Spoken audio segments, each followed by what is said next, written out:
Hello, everyone, and welcome in. This is Apples and Ginos live NHL Trade Deadline show.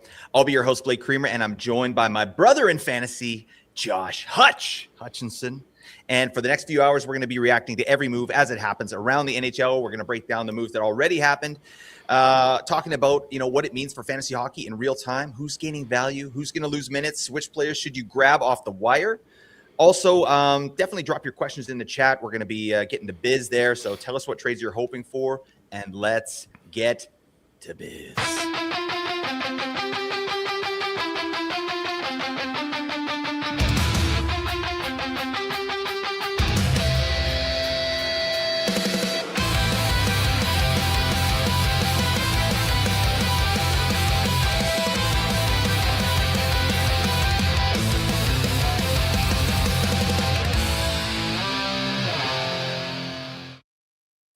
Oh, yeah. Welcome in, everybody. Thanks so much. I'm super stoked to be here with you. Joshy, it's been 2 years. We did our last trade deadline show. I was here with my brother, Josh. And last time, Josh, you brought the guitar. He sang a little song for me. Do you got the guitar here today, Josh? Because that would be just an absolute whiff. Oh, my God, buddy. I sure do.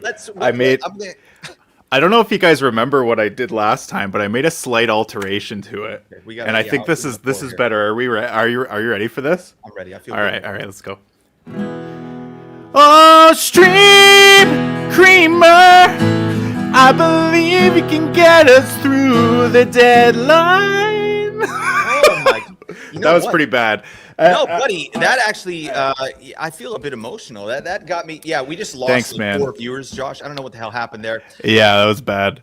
No way. It's really good to be back, brother. I'm excited. I love talking fantasy puck with you, man. It's always fun. Josh and I are in a couple leagues together. We're both getting smoked in those leagues. So, all right, you might be doing okay. I think you're doing okay in the Experts League. You're in and around the playoffs, aren't you? Oh yeah, yes, I think that was one. I'm surprised I'm hanging in there. I've been pretty passive this year, and that was one. I won that league last year, and it's a keep 3, and I traded away all my picks, so I had terrible draft capital. Yeah. So I'm not. It's just honestly pure luck that I'm there. But it is what it is. It's tough, man. I was saying to you before we went live here, like the leagues this year, it feels like the quality of the opponent is just ridiculous. So, here, buddy. Okay. I'm Josh, turning myself down. Blake is low. There you go. Okay. I'm also just really loud, I think. He's just trying to alpha me right off the bat. I'm just a loud guy, yeah. And it's working. Okay. This guy's a legend. I'm just happy to have Joshy here. So thanks for that, buddy. Appreciate that. Okay. Well, let's get into it, man. We got some trade deadline stuff. Obviously, if you're following this, there isn't anything that's super fantasy relevant. So, we're going to be here for a couple hours just chatting about this stuff. So hopefully something comes in. We will go over some of the trades that have happened so far. And before we get into that, I just really quickly want to talk about some of the resources that we're going to be using here today. I've got all 3 zones. I'm going to be showing some stuff up there, all3zones.com. That's Corey Schneider. I've got Puckpedia we're going to get into. I've got The Athletic. We're going to look at the trade board there.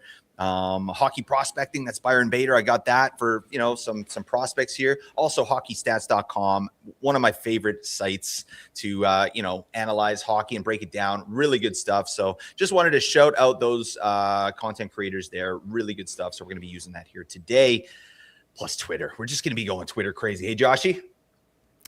Oh, Twitter crazy for sure.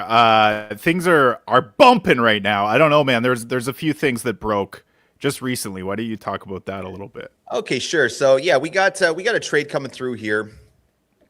Let's see. You know what? This is going to be casual, folks, because I don't know what the hell I'm doing. So yeah, we're going to share the Twitter. Oh, it's okay. Let's see. Boom. Okay. Got the Twitter up, and let's see what's going on. I think Bobby McMahon just got traded. Do you have it in front of you there, Joshy? I don't actually. You mentioned it to me, and I haven't been able to find it yet. But all right, well, confirmed. Okay, let's talk about one that's confirmed. Corey Perry has gone back to the Tampa Bay Lightning for a 2nd-round pick, I believe it is, and that's. I mean, I don't know. It's not incredibly fantasy relevant. I think he probably plays 3rd-line minutes, maybe gets 2nd power play time.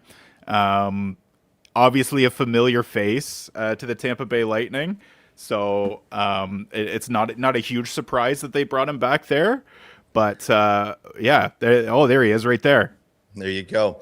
We got the grandfather here of the NHL. This guy's crazy, man. And of course, we get all the obligatory jokes like, "Oh, Tampa's going to make it to the finals and lose." Isn't that a weird thing for Corey Perry to be known for? He's also won a Stanley Cup, folks. You know what I mean? Like he's actually won it. But yeah, it's been a rough ride here. But I mean, Corey Perry to Tampa, it's really not much. Although, I mean, I think there's an outside chance that he could maybe get onto power play one. Like they've got Oliver Bjorkstrand on there right now. Like, Perry, if he did make it up there, he would be like third line, potentially power play one. So, I mean, there's a little bit, there's a, small L little bit of a chance that he might be able to make his way onto power play one there if they're looking at kind of a different, setup. But that power play has been really interesting there in Tampa Bay. Darren Radish, buddy, have you got any stock in this guy? Like, I feel like they kind of altered their power play to service Darren Radish and kind of get him going. Like, what have you thought of his play this year? Yeah, I mean, part of that was just Hedman's been hurt a good chunk of the year, and I think Radish took the opportunity and ran with it. But I have no stock in Darren Radish. No, I've not had a very good radar for guys that are about to pop this year. Both in the draft and picking people up off waivers. It's been a tough one for me this year. I think the only guy that I had draft capital for that popped this year was Morgan Geekie. Nice. I think I got some good value on him in most of my leagues, but outside of that, not much. Absolutely. I mean, he's one of those guys that could be a league winner this year, Morgan Geekie, like where he was being drafted and what he was able to do. That's a good sound. Yeah, man. Yeah, love that. I mean, it's never too early, buddy. Right? It's Friday. Oh, it's a monster, the white monster. It's a monster. I'm coming off nights, so I'm cranking the caffeine. I may switch to beer at some point. Buddy, I'm here for it. If you do it, I'll do it. All right. We're just a couple degenerates, fantasy hockey degenerates getting to biz.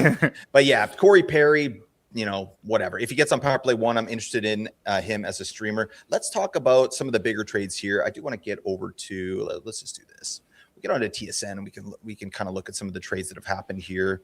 Starting with, I think one of the bigger ones, I want to find it. Mackenzie Weegar. Mackenzie Weegar going to, here we go. Boom.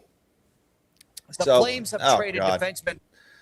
This is good stuff right here. Mackenzie Weegar to the Utah Mammoth. So what are your initial thoughts there? Like, we've obviously got Sergachev. We got Dursey, who plays power play one.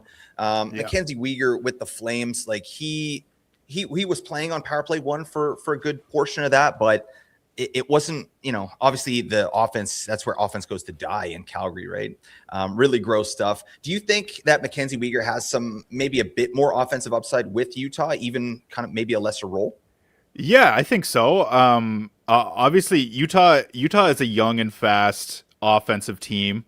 So I think there's a lot more opportunity for him to produce 5-on-5 than there was in Calgary. Yep. I don't really see him slipping into a power play spot. Unfortunately, I don't think that Mackenzie Weegar. I feel like Mackenzie Weegar is a guy that can excel on a power play if there's nobody else there. But they've got Sergachev, they've got Sean Dursey, so I don't think they've got him for a power play option. But I do think 5v5, that's a guy that has proven before that he can produce without the power play time. And I think in Utah, I absolutely I love this trade for the Jazz. The Mammoth. I say the Jazz all the time. Oh my god! I call them the Utah Jazz all the time on the pod, and that's fine. Yeah, right? That's a brutal. Cool yeah, but yeah, I think obviously a big time environment change for Mackenzie Weegar. Like, you look at I'm on hockeystats.com here if you're checking us out here on YouTube. This team expected goals for 5-on-5 7th. Their actual goals for 8th. So the finishing's really good. The goaltending's good. Obviously, the power play has been really the problem there in Utah. But I mean, going from Calgary, which has been like yikes, that's a stark difference, right? Like, they're generating expected goals of the 28th, and they're actually even worse than that in real life, 31st in actual goals for. So it's a big environment change for Mackenzie Weegar. So I think overall, I would say as long as he keeps his minutes reasonable, 22 minutes a night, I think that'd be enough for Mackenzie Weegar to kind of maintain a 35 to 40 point pace with insane periffs. And I think that'll do, right? Like, I don't know. I felt like Mackenzie Weegar was getting drafted pretty high this year. And I never really was there for it. Like, obviously you draft a guy like this for the peripheral floor, but he's kind of like a poor man's Moritz Seider. You know what I mean? And I think that Seider has access to a really elite power play in Detroit, whereas Mackenzie Weegar, he just doesn't do that. He had that one big season. Remember when he scored 20 goals? Oh yeah. Was that last year or the year before? Yeah, that was 2 years ago. 2 years ago. Yeah, he scored 20 goals. But I mean, that was on like almost 10% shooting on the year. And still had some power play time. So yeah, Mackenzie Weegar to Utah, I think I'm ambivalent about it. Like, do you have Mackenzie Weegar anywhere? I believe I have him, I think, in one spot. But I think, I honestly, I'm a big fan of this trade. It's a weird, Utah has a weird decor. They have so many right shot defensemen, and multiple of them can play both sides. Like Dursey and Weegar are both right shot defensemen that have played on the left side before. It's very strange. It's almost an embarrassment of riches.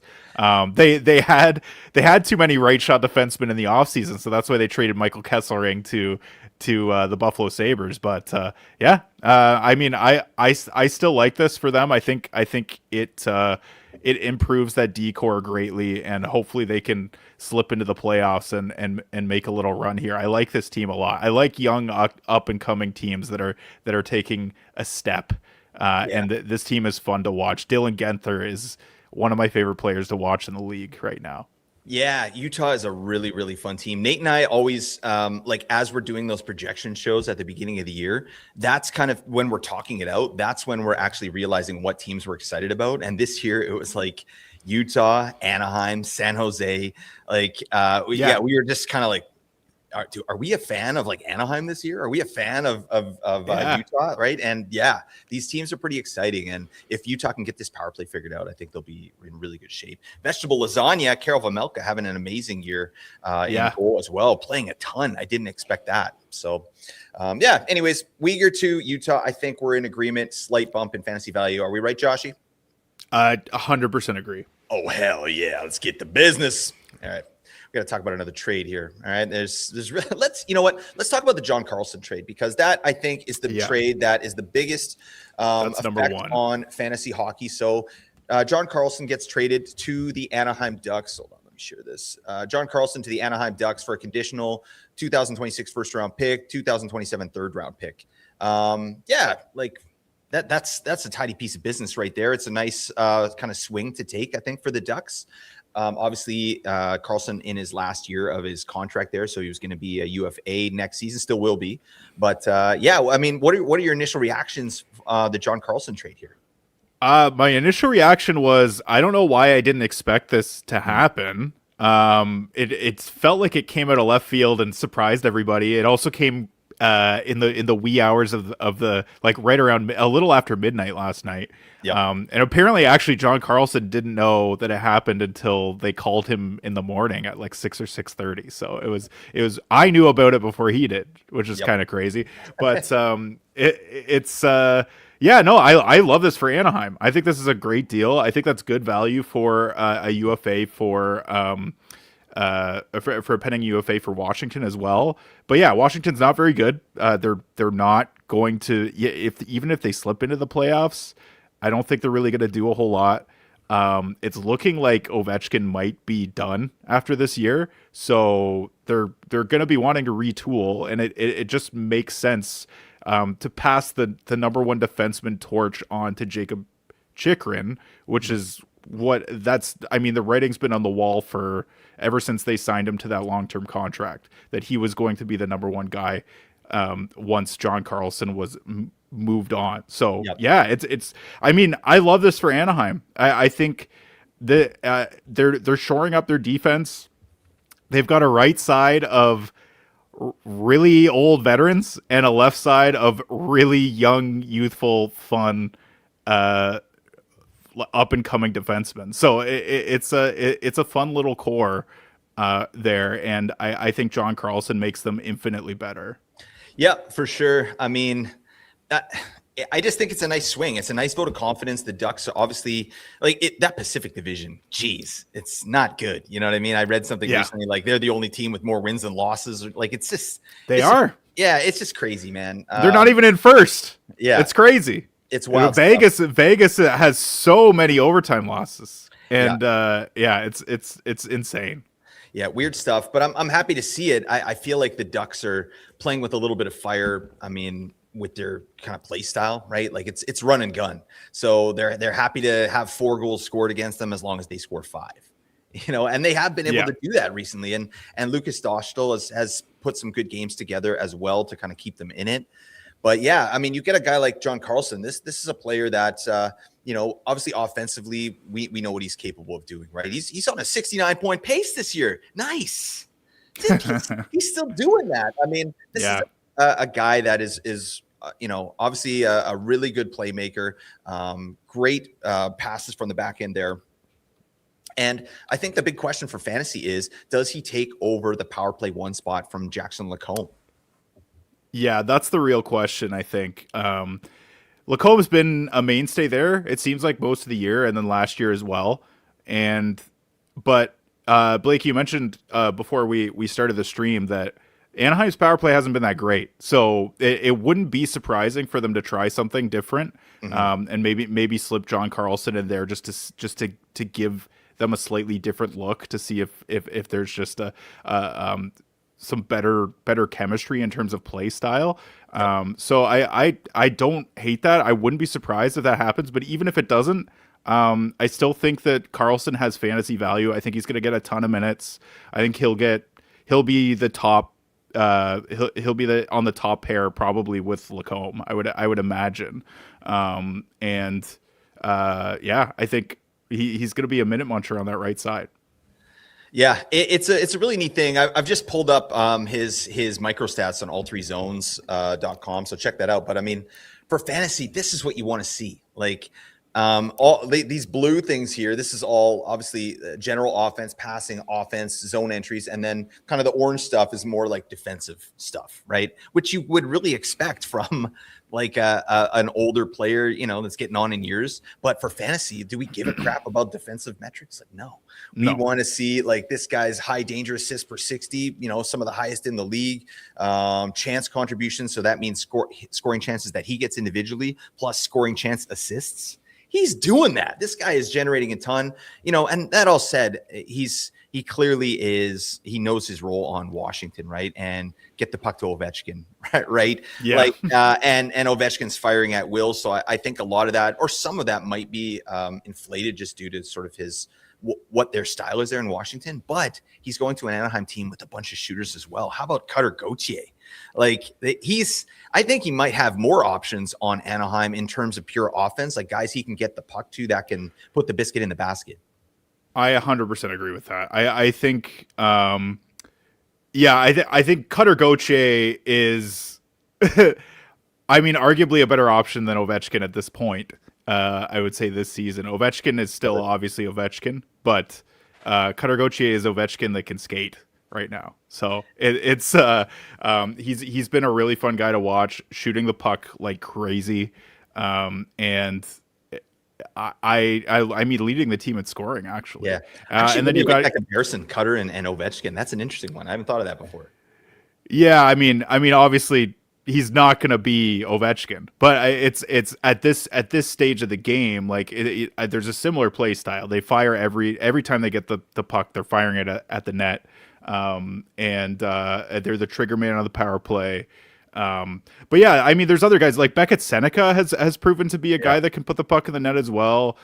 You've got Leo Carlson. There are a lot of really nice offensive options on Anaheim, and then obviously Chris Kreider standing in front of the net tipping pucks all day long. So I think I'm a big fan of this trade for the Anaheim Ducks. This is the biggest needle mover so far, and I mean. Honestly, at this point, I feel like it might be the biggest needle mover, period. Outside of the Quinn Hughes trade back. Yep. That was almost 2 months ago now. Oh God, why'd you bring that up? I was literally having dinner with my family. I'm like getting ready to put the kids to bed, and it comes in. I was like, oh, it was like a gut punch. And my wife was so good about it. She's like, go take your time. Like, go. I'm like, I need to talk about this. I need to tweet. She's like, it's okay. Yeah, go ahead. I was like, I mean, you did get Apples and Gino's darling Marco Rossi as a return, which is pretty cool. I'm happy with the return. Yeah, on it, Zeke Williams, pretty. Yeah, honestly, man. I mean, you're not gonna get for a player of that caliber, you're not going to get fair value. Yep. But they got about that. That's about as good as you're gonna get. I think I was pretty impressed with the return. Yeah. They had to pull the trigger there, Liam Ogren actually looks like he'll be a player here for this team as well. So for sure, we'll see. But oh man, it's going to be so painful here. And then obviously the States go on to win the gold, and Quinn has a big tournament, and it's just and watching him play with Minnesota too, and Kaprizov in particular is just like, oh man, that's a rough watch, man. I'm never going to get used to that. So I did see a rumor here that I just wanted to read out. Dave Pagnota about 20 minutes ago said, as just mentioned on Daily Faceoff panel with the boys, told the Canadiens have circled back with the Flames recently on Nazem Kadri. Talks continue. Some chatter Patrick Laine could be in play here if this gets to the finish line. So I did say that John Carlson might be the biggest needle mover of the day. If Kadri goes to the Canadiens, that's pretty close. That's a big move for them. Yeah. Okay. So Kadri to the Canadiens. I mean, that's interesting because something I've really liked about the Canadiens this year is their second line. Like Oliver Kapanen, Demidov, and it's usually been Slav. They've got Slav up on the top line here as of the last game, but it's been Kapanen, Demidov, and Slav as that second line. So I guess that would mean Kapanen gets bumped down. I would. Yeah, Kadri is a massive upgrade on Kapanen right now. That would be interesting because I really do think that Nazem Kadri needs to be traded for us to be interested, right? Like if he doesn't get traded, are you rolling with Kadri on the Flames? Yeah, I don't know. I mean, I looked at his underlyings the other day, and he is still generating what he normally generates. His shooting percentage is super low. He's having one of those years where pucks just aren't going in the net for him. And then obviously his assist numbers are down because the Flames just are not good offensively at all. And they're really, really not doing a hell of a lot. So yeah, I mean, he's still generating a good amount. So I think in a new environment, you're pretty happy with Nazem Kadri. And honestly, like if you put Kadri on a competitive team, that's a guy that when he knows that things are getting fired up and things are getting competitive, he rises to the occasion. That's a guy that, and for better or worse, I mean, later in his career, it's been better. Earlier in his career, it manifested as doing really dumb shit and getting suspended for it. But regardless, that's a guy I definitely want on my team, and a guy I'll be really sad to see in Habs red. But honestly, he was a Habs fan growing up, so I'm sure he'd be pretty happy to head over to Montreal. But that's a guy that I've always kind of hoped would come back to the blue and white. But yeah, because he had his best. I think he had his better years once he left, and not anything to do with Toronto, but like you said, now get back when you're kind of seasoned and you're less of a dingus, and on the screen here right now, I'm just showing kind of his microstat team card for this year, and like blue equals good for the layperson, right? Like, and this guy's doing a lot of things, like obviously generating a bunch of chances and shots individually, but also like something I really like to look at, zone entries and entries with possession. Like that to me indicates a player that is really driving play. Right. Yeah. And so like to your point, like you can look up here is finishing 3%, right? It's been a terrible, inefficient year for him, which makes some sense. He's not the most efficient player to begin with. And then he's playing on a team that is terrible offensively. Like he doesn't really have anyone getting him the puck in good positions. So I think Kadri could be a really nice piece. Montreal has been really fun too. I think they're a better version of Anaheim at this point, where they, like how I talked about run and gun for Anaheim. I think Montreal does that a little bit. Maybe they have some better pieces. I think like guys like Mike Matheson that can, really lock it down when they need to. Right. And obviously they have an elite offensive driver in Lane Hutchinson on the back end as well. Plus you got Caden Gooley, Jaden Struble. I like him. Alexander Carrier, all good defensemen, aren't they? I talked to my brother and I my brother was down for the weekend of the gold medal game for the Olympics a couple weeks ago, and we were commenting on Nick Suzuki and how much we love watching Nick Suzuki. Yeah, and then we started going through the Canadiens roster, and I was like, why do I love the Montreal Canadiens? It makes me so mad. I love every player on this team, and it's so frustrating how likable they are and how much I friggin' loathe the Leafs right now. It makes me feel so bad. That's so funny, man. That's fantasy hockey. That is a benefit of fantasy hockey because we end up having to cheer for other players. And then when you actually watch them, like Nick Suzuki's a prime example. He's a funny one to me because I always talk about him and use him as an example of a guy that Nate and I used to kind of crap on. You know what I mean? Like, no shots on goal per 60, no individual scoring chances 4 per 60. He's not doing a lot. He's based on efficiency, right? And that was true, but that is one of the guys that sort of got me into microstats and like trying to understand why a player produces. Why is he doing so well? And then you know when you look at what Nick Suzuki does, like all he does is generate chances and shots for his teammates. He's amazing defensively. Like the guy's a stud. Right. So it was kind of a nice piece. I got a lot of love for the Habs here and yeah, but it's painful, isn't it? It's very painful. The one thing you compared them to Anaheim, I think the one difference there, I do think they have better pieces than the Ducks. But other than goaltending, I think goaltending is the issue for Montreal and will be their Achilles heel. They'll go as far as Montebo or Dobesh can get them. That's a team who I mean, apparently, by the sounds of things, there are a lot of goaltenders that are being shopped out there right now. You've heard Jesper Wallstedt. I've heard Anthony Stolars. I've heard a number of names that are out there. That's a team that I would be interested to see if they're able to grab a goaltender here near the end of the deadline.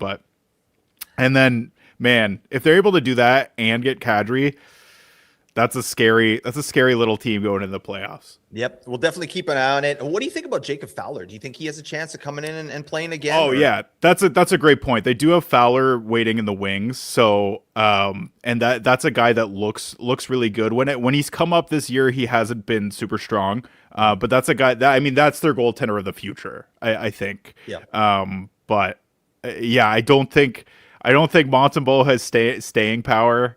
I don't really have a ton of faith in him. Dobesh looked pretty good last year, but he's got a good record. It's just I mean, overall, again, they're like the Ducks, like you mentioned with the Ducks, where they'll allow 4 as long as they score 5. Like the Habs are the exact same way, and in a lot of cases, they're scoring 5. The other team's scoring 3, and then the other team's scoring 2 right at the end of the game with the net empty. Apparently, they're. I have a buddy that's a Habs fan, and he was giving me stats on how many goals they've allowed 6-on-5 this year, and it's insane. It's absolutely insane. Yeah. I can't remember what the exact stat was, but it's pathetic actually. It's a young team. I feel like you can't go into the playoffs and with that kind of style. It just doesn't work. Like you look at teams that have had success recently. Florida, obviously, I think is the blueprint. And like obviously their goaltending got really good in the playoffs, but you got to just grind it out, and this run and gun hockey, it just doesn't work. Like the space disappears, doesn't it? Got a couple questions here. Is Pettersson getting traded today? Joshy, what do you think? Are they getting rid of EP40 today? I don't think they can, man. I think that contract is too heavy. I don't think that he really is. I don't think he has any trade value. Does he have trade value? I don't think so. It's the contract, right? The contract is really the problem there, right? Like he has value for sure as kind of a reclamation, right? But I think just because of the contract, I think this is more like a summer thing.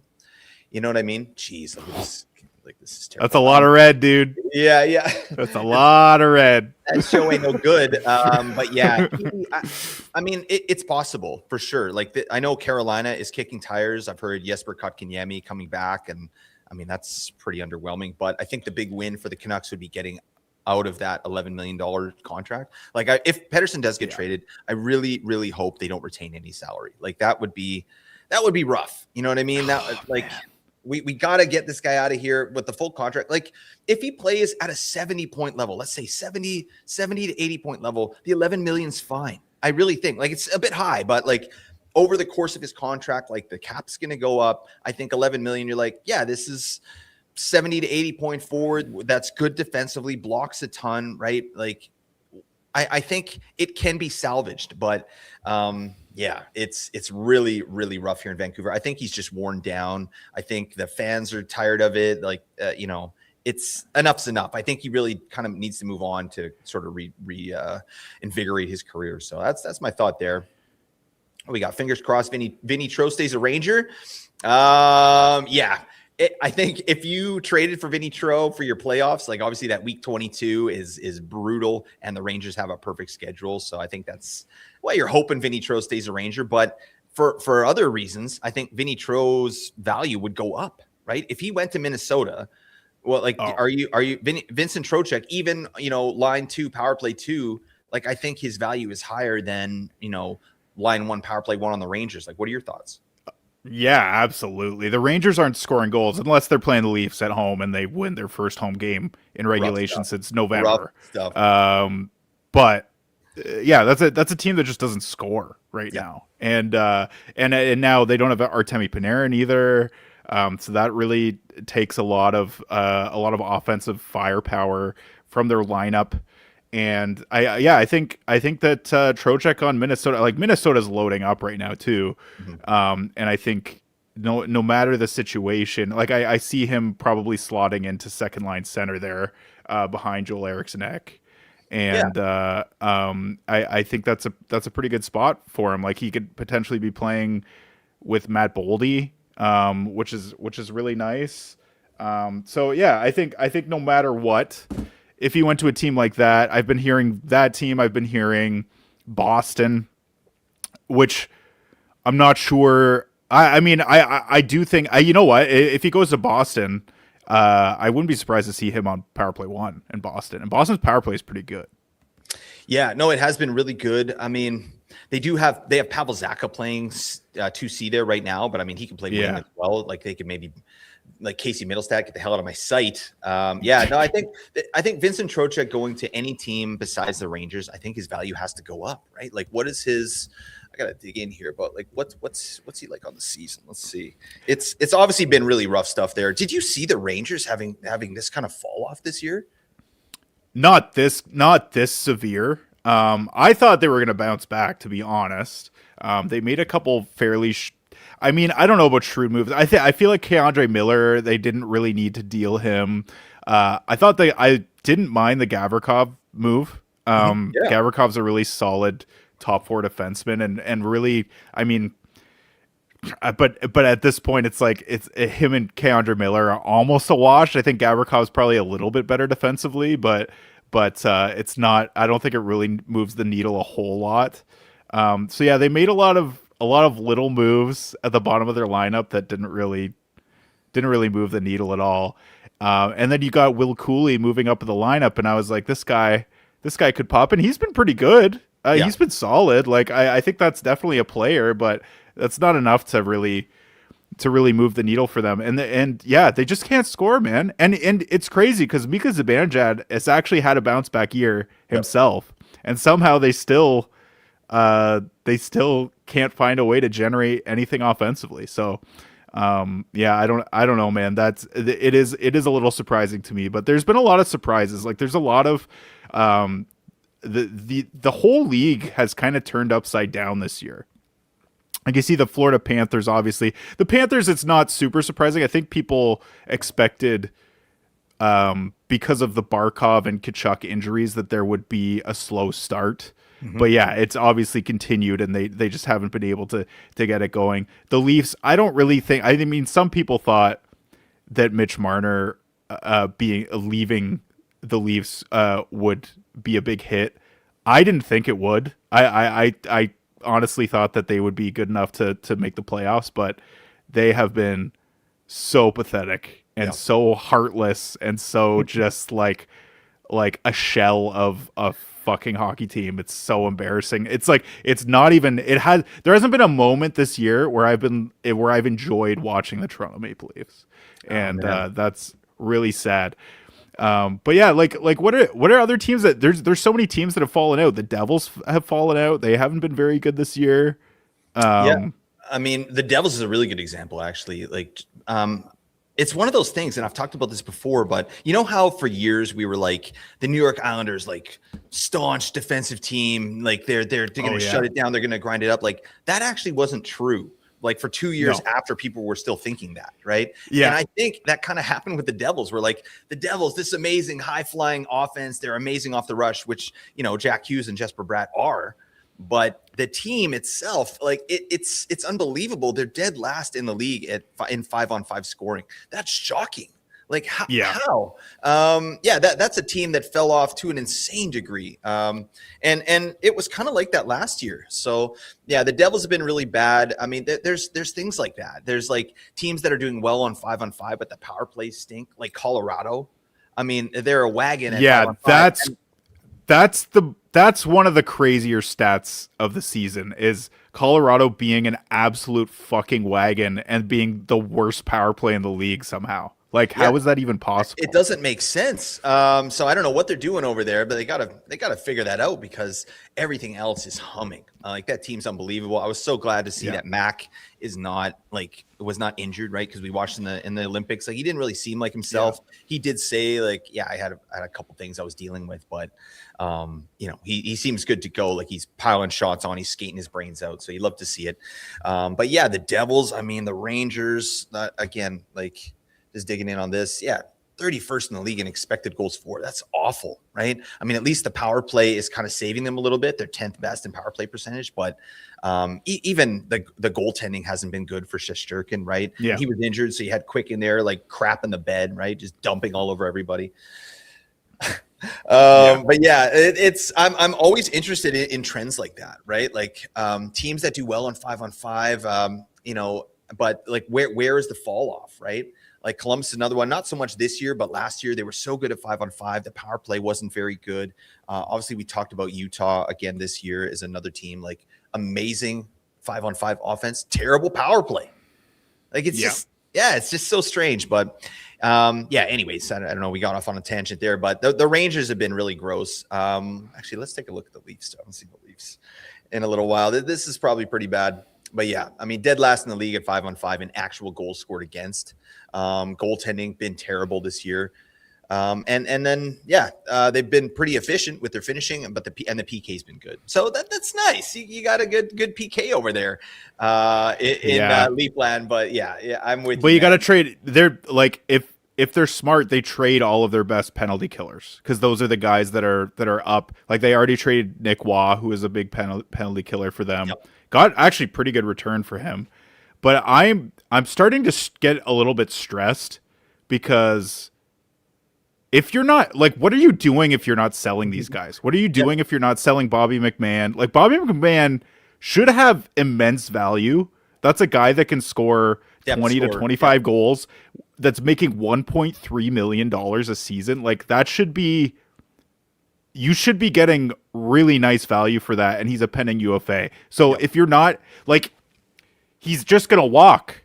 He's just going to walk. Like, what the fuck are you doing? And then also you've got Oliver Ekman-Larsson, who is playing as well as he's probably going to play for the rest of his career. Yep. So his value is never going to be higher than it is right now. And then you got Scott Lawton, who is like has been the heart and soul of your dressing room.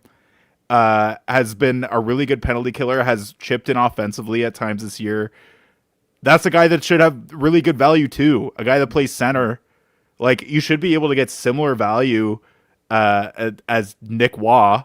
Yep. But they're just sitting on the fucking roster now. Like what are you doing? At this point, man. You got to make moves. Like you can't just take zeros here. That's what the Canucks did last year, right? We had Besser, who they ended up signing, but there was just I know, like we're not GMs, right? We're not working the phones. We don't know how difficult it is, but at some point, like, is something better than nothing? like you can fix it on the back end. You get some cap space. You clear. You pivot a little bit. Whereas, like you said, these guys like OEL, McMahon, they should be moved, right? Lawton as well. That there's value there, right? Especially with OEL, I absolutely agree with you there. Like the guy's been playing great, and he's good to go. That's the type of defenseman you want when you're gearing up for the playoffs. This is a guy that 3 years ago was like people were saying he was done, like his career was over, and he has gotten himself to a point where he played himself onto the Olympic roster this past year and was playing on Team Sweden. Like he's been really one of the only bright spots for the Leafs this year, and he's been fantastic. So like I just don't see how you don't do everything you can to deal this guy. There are rumors that Scott Lawton might be heading to the Kraken. I've seen that in a couple spots, but it's not obviously not final, but there are some rumors out there that could be a thing. There's other people talking about Kadri for Line A, and I imagine there would be more to that deal, but that's also not close to being done or anything. God, Line A, what a fall off, hey? Just really rough stuff, actually, because that's a player, I mean, I think everybody in fantasy was excited about for a long time. And it's just the big contract, the injuries, like he can't play not even half a season, not even a quarter of a season these days. So I still wish the best for him. I think that's a player at the very least is a power play specialist and can get you 25 goals. Like it'll be interesting to see. I think, is this the last year of Liney's contract? I believe it is. Leafs finalizing a trade involving Bobby McMahon. That's from David Pagnota 2 minutes ago. So we will see. We will see where that there is no. Actually, let's refresh this a little bit because I don't. Yeah, you keep. Sorry, you keep going. you keep going. I kind of just. No, that's good. Yeah, like it's gonna be chaos. I'm hoping that it is actually. Like what are we? We're a couple, like just over an hour away from the deadline ending. So we still got some bits and pieces out there, right? Like there's still a lot of good players on the board. And it's just interesting to me. I wonder. It seems like the asking price is really high on a lot of these players.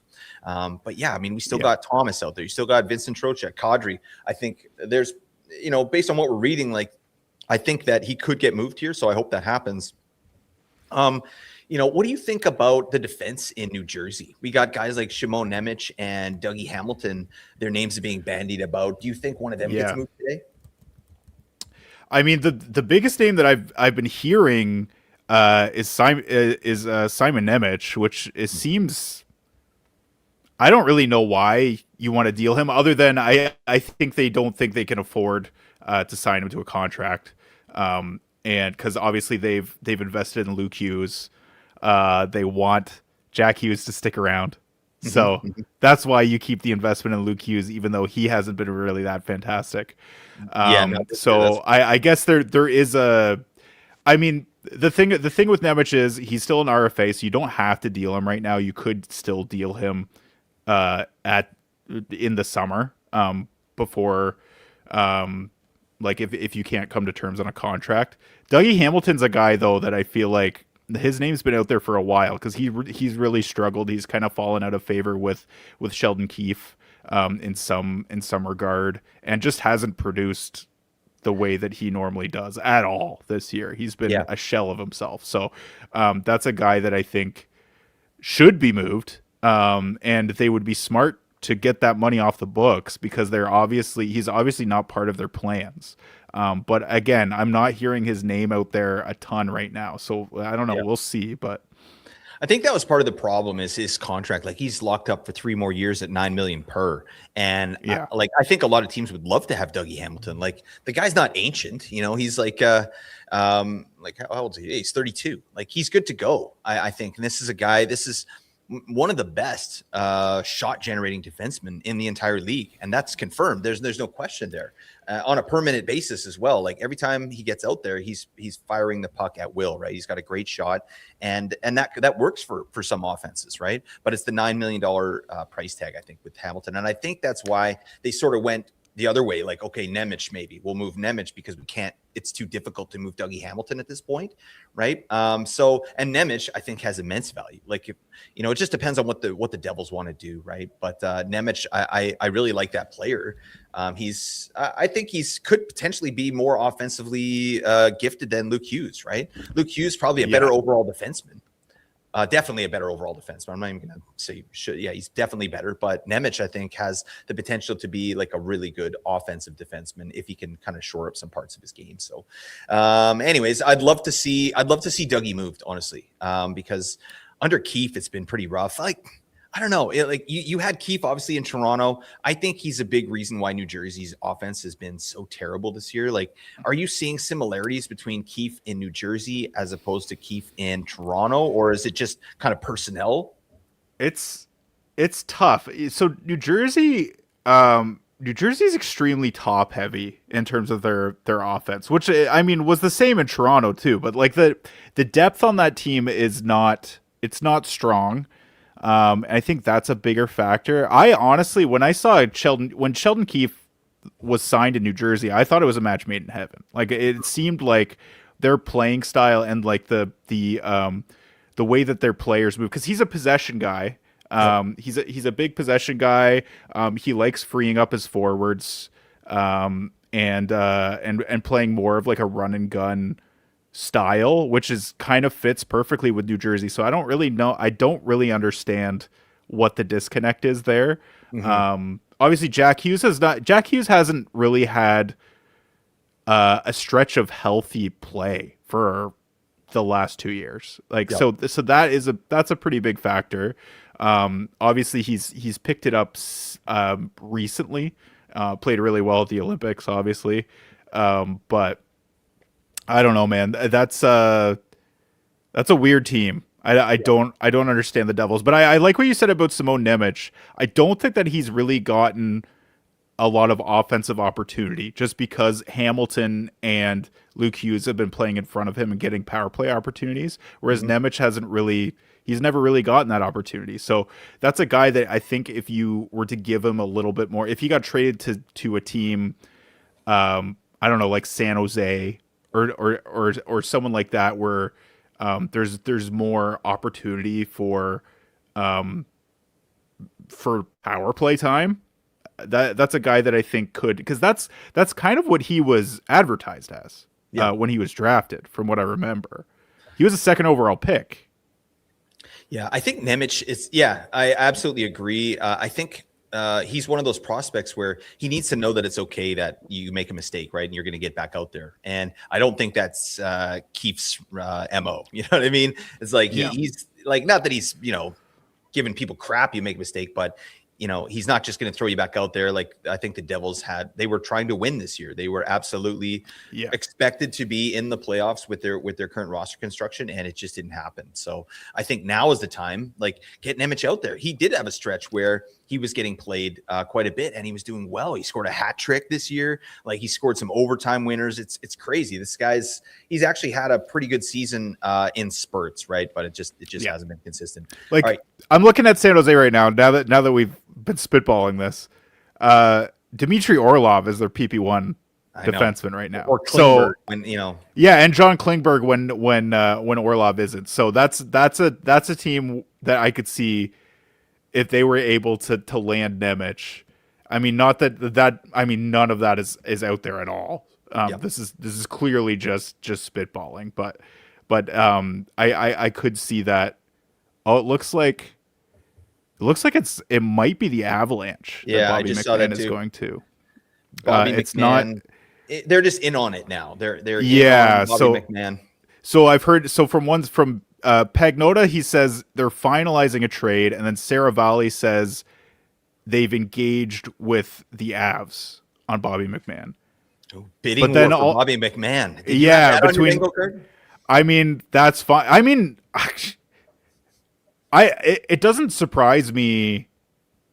It doesn't surprise me that much. Like I said, he has a ton of value. Like, this is a guy that he's not a big name, but he is a guy that can score you 20 to 25 goals. I said, I think off mic that that's a guy that has the third fastest top speed in the league or top speed burst in the league this year. So that's a guy that I could see playing with Connor McDavid, or Nate McKinnon and Marty Necas, and you'd have like the fastest like freight train line in the league. That would be crazy.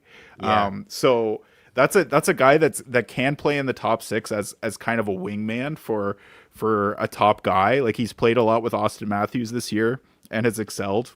Yep. But then he's also a guy that can, isn't he? But he's a guy that can play lower in your lineup too. Because he's physical, he's fast, he generates offense. He's got a really good shot. Like he's really low key, and he makes no money. And if they retain on him, that's so valuable. Like he can make below league min on your against your cap. So for a playoff team that's trying to shore up their offense right at the deadline, like we're an hour and 10 minutes away, that's really valuable. So honestly, at this point, not really that surprised that there's a bidding war for Bobby McMahon. Yeah, no, that could be a really nice piece for a team in the playoffs here. All right, you know what we need to do? We need to talk about the actual trades that have happened already, because there's just nothing going on. It's crazy. I just saw from Darren Dreger basically saying like Rob Thomas, he can't imagine that he gets traded at this point. So I feel like unless someone comes in at the last minute with Rob Thomas, we could probably take his name off the board, right? And that makes some sense for St. Louis. I don't know why you would want to, like, unless you're completely rebuilding, but Robert Thomas is still a young guy. Like he can be part of that, right? I'm still such a big fan of Robert Thomas. I'm a big fan of Jordan Kyrou. Those are players you need to build around, and they're under reasonable contracts. I don't know why. I guess I don't get it. I'm not getting why he was even being mentioned at this point.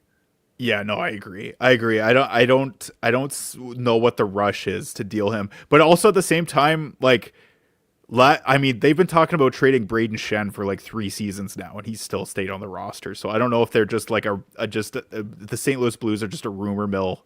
Yep. And McMahon for Nemec, that would be cool. I wish cast that as well.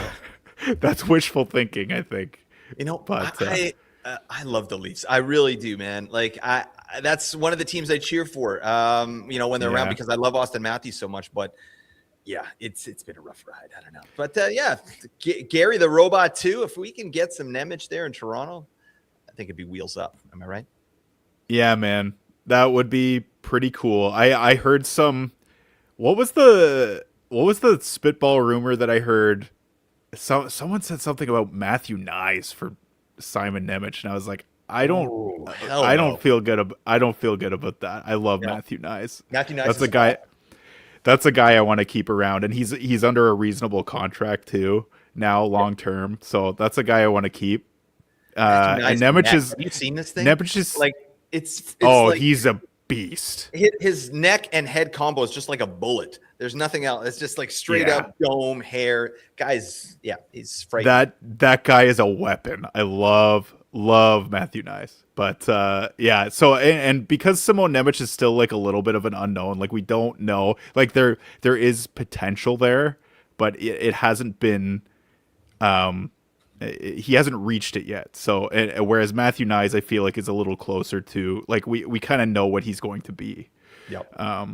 So let's talk about some trades that have happened. Right. Okay, well, we'll try and go with the next most fantasy relevant one, which I think, is it Connor Garland or is it Bobby Brink? Like, this is the level we're at right now. All right. But, I think it's probably Connor Garland. Honestly, I prefer.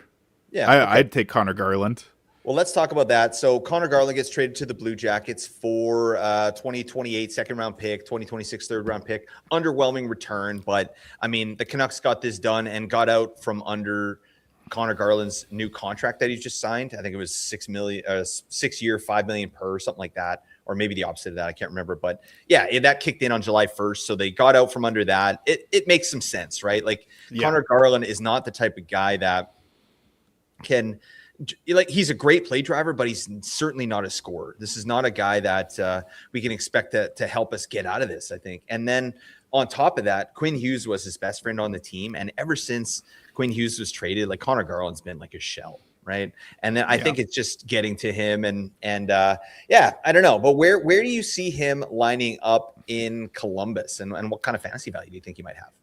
Yeah, well, I'm looking at the what they have on Daily Faceoff right now. I don't know if this is actually what the lines were at practice today, because it was a pretty. I doubt he was there in time for it. They have his number updated. He's apparently number 83. Mm-hmm. Yep. That's what he's going to be wearing. But they have him slotted in on the right side with Sean Monahan and Boone Jenner, which I really like. Yep. On the second line, I think that could actually be a really good fit there. So I mean, I don't hate this for his trade or for his fantasy value at all. I think that he's could potentially be playing with better players. I mean, Columbus is always kind of a revolving door with their power play as well. So that's a guy that has played net front. They've got Mason Marchment there right now. But that's a guy that I could see slotting in there at times as well. So I think that Connor Garland's definitely a guy to be watching at the end of the year, either as a guy at the bottom of your lineup or a guy that you pick up and keep off of like out of free agency. So yeah, I don't hate this for him at all.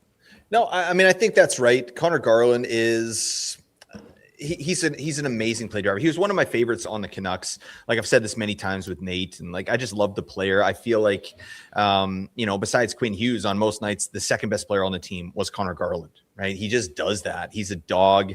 And he can play up and down the lineup. Like because of the Canucks roster construction, the last couple of years, Connor Garland's been getting like 18 to 20 minutes, right? Which he's been able to handle. It's fine. But that's not the type of player he is. When Connor Garland was at his best, it was when he was on a third line the year that the Canucks, played the Oilers in the playoffs and lost in Game 7. Like he was playing on a line with, I think it was Teddy Bluger or Pius Suter, I can't remember, and Kiefer Sherwood. So it was like a third line, and they were spark plugs. They were just starching teams and really dominating play when they're out there, like tilting the ice. Connor Garland he's that kind of player. He's an amazing puck possession guy. And I think, if you throw him on with Sean Monahan and Boone Jenner, like that's a nice line, right? You got Jenner as the kind of board battle guy. Sean Monahan is sort of the, kind of zone entry guy. And then Garland just kind of zipping around, facilitating, right? I think that'd be very good for whoever the shooter is on that line, right? And I think that would be Boone Jenner. I saw, I think Big Head Hockey tweeted it out last night. It was just a mock roster, but he had Connor Garland playing with Voronkov and Coyle, which I think would also be a really nice line. Voronkov is a guy that really needs to get going here under Rick Bowness. He's been getting like just moved right down the lineup, like under 10 minutes a night sometimes. Really sucks because that was a guy who was playing on the first line with Adam Fantilli and Kirill Marchenko and really having some success there. So I think Connor Garland with Voronkov, I'd almost rather see that, right? Because I think Voronkov is a better sniper than anybody else in kind of that bottom nine. And I think Connor Garland is really good at high danger passes and putting these guys in good positions. So we'll see what happens. I'm not picking Connor Garland up, but he's in the mix now. He's in the mix to me for Blue Jackets streamers, right? Like how would you sort of rank some of these Blue Jackets? Like if we say, Boone Jenner, Monahan, Garland, Voronkov, how would you rank those and throw Marchment in there as well? How would you rank those players, those 5 players? Oh boy. I think I'm still probably put. Oh man. In terms of opportunity right now, I still probably put Jenner. I probably go Jenner, Monahan. Oh man, this is tough. Marchment, just because he's getting top line, top power play. Yeah, Charlie Coyle is in there, and he's getting power play time, but he's third line. Yeah, I would say Coyle and Voronkov are kind of a toss-up. And then Connor Garland is kind of in the mix with those two, I would say. Yeah. But I'd still pick up Jenner, Monahan, Marchment before Garland, but he is definitely I could see him kind of moving his way into the mix there for sure. Yeah, it's interesting. I think I still like Marchment the best out of all of them. I think that Bonus really likes that top line there, Fantilli, Marchenko, and Marchment. So we obviously got to check on his injury there. But I'd go Marchment. I'd probably go Coyle at this point, just to stay in the Flames. Like this guy's, he's still getting power play 1, right? Yeah. And he's cooking. It's crazy to me. He's on a 60-point pace, and some of the underlings actually look decent with Charlie Coyle. And then I'd probably go Jenner, Monahan, Garland, and Voronkov. That's how I do it there. But the good thing is I think all those guys are potentially viable, save for Voronkov, right? We need to see Voronkov getting some actual minutes before we're interested there. But we've also seen proof of concept with Dmitry Voronkov. And like I said, I think that Garland and Voronkov, that could be a really nice piece. Columbus, you're going to like the way you feel with Connor Garland. I guarantee it. Okay. Oh, we got a big blockbuster. Nick Delorier to the Carolina Hurricanes, baby. Excited, man. Come on. That guy is an absolute unit. Holy moly. Every Nick Delorier fight I see, I'm just like, I feel terrible for the other man. Just like, oh, yeah. What are you doing, man? You don't do that. But Delorier, that's really all he's in the lineup for at this point. He doesn't score. He scores like a goal every 3 years or something, but jeez, he's a nice streamer for your bangers cats if you need hits at the end of your week on a Sunday or something. Flip and do. We got an hour, Joshy. All right, let me. Well, let's talk about Bobby Brink. Let's do that. Okay. Bobby Boucher. So I'm going to get some Bobby Brink up here. But I mean, what are your initial thoughts there, Bobby Brink for David Jiricek? Are you familiar at all with David Jiricek and kind of what he's bringing to the table? And then what are your thoughts on Bobby Brink? Of late, not as much about David Jiricek. I know that he obviously fell out of favor in Columbus, asked for trade, ended up in Minnesota, also kind of struggled to get playing time in Minnesota. So I don't hate this for Philly. I think they need some young defensemen. That defense core is very strange. And I do think, I mean, they've been moving. I mean, there's been chatter that they're trying to move Rasmus Ristolainen, so that seems like an obvious fit for that spot, to give him an opportunity. Like, that's another guy. Like, he was in the conversation. Like, we talked about Simone Nemec. They're in the same draft year, and those were the two top defensemen in that draft. And David Jiricek was a guy that was supposed to have a bomb for the point and be really solid offensively, but also have some physical a physical element to his game. But Bobby Brink's had a really nice year. I think he's a pretty solid middle six guy. He'll probably play on the third line in Minnesota, I would imagine. Yep. But that's a guy that can chip in offensively and be really responsible defensively. So I could see him getting some decent middle six minutes there. And also, like we were saying with Vinny Trocheck, if he ended up in Minnesota, I think because of the people around him, he'll probably have better offensive opportunities and potential to chip in points. So I mean, that's a guy that I think is a nice little streaming option on the Minnesota Wild. Yeah, I know. I totally agree with that, because I mean, we've streamed in Marcus Johansson before. We've streamed in Ryan Hartman before. I think I'd take Bobby Brink over Marcus Johansson. Any day. Absolutely. I think it could be a nice little piece, especially if they are able to lock up a guy, just a center, but especially a guy like Vinny Tro, because then Ryan Hartman's playing with Bobby Brink, and I like that a lot. And then, you got Yakov Trenin potentially on the side, just beefing it up. But yeah, I think we're going to see third line Bobby Brink, power play 2 potentially. This is a guy that it's hard to analyze what his value is, because he's been in Philly where it's just gross. It's like, it's not a good offensive environment. It hasn't been under Rick Tocchet here this year. So, I mean, just pulling that up. But yeah, I mean, power play's been terrible, so Bobby Brink's not getting any juice there. 20th in expected goals forward, 5-on-5s, 21st in actual goals scored. Terrible, right? But they've been good defensively. And so Bobby Brink is bringing that, but Minnesota's already pretty good defensively. So, he's supplementing that, but can he unlock his offense? I think that, you're in a much better offensive environment here in Minnesota, and you've got a guy like Quinn Hughes getting you the puck. Like, I don't think people understand, unless they watch Quinn Hughes on a daily basis, how much offense this guy drives. Like, it's all of it. Like, it certainly was with the Canucks, and he's almost doing that in Minnesota. Just shows up and instantly, like, he's running the offense. He's making it happen, right? And they got instantly better with Quinn Hughes there. And so, Bobby Brink, I know I'm a bit of a homer with Quinn Hughes, but I think anybody getting a chance to play with Quinn Hughes, their stock is going to go up, and especially a potentially offensive player like Bobby Brink. So, yeah, cool name too, the Brink Truck, Bobby Brink. Yeah. Hey, did you see the Canucks grabbed Curtis Douglas off of waivers? Who's Curtis? You know Douglas? Who Curtis Douglas is? He's a construction worker. He's 6'9", 242 pounds. Oh my! Has played 29 NHL games all this season. Has basically just been a career AHL player, but he drops the gloves, baby. Oh, Vancouver going full confetti glove mode to finish out the year. That's a lot of fun. 2 assists in 29 games. Nicely done, man. Average time on ice, just under 6 minutes. They pretty much just play him against the Panthers. Yeah, really. You know what? There was this guy we used to have in Vancouver. His name was Nikita Triamkin. I don't know if you remember. Like, yeah, he's like same thing, like 6'8", 240.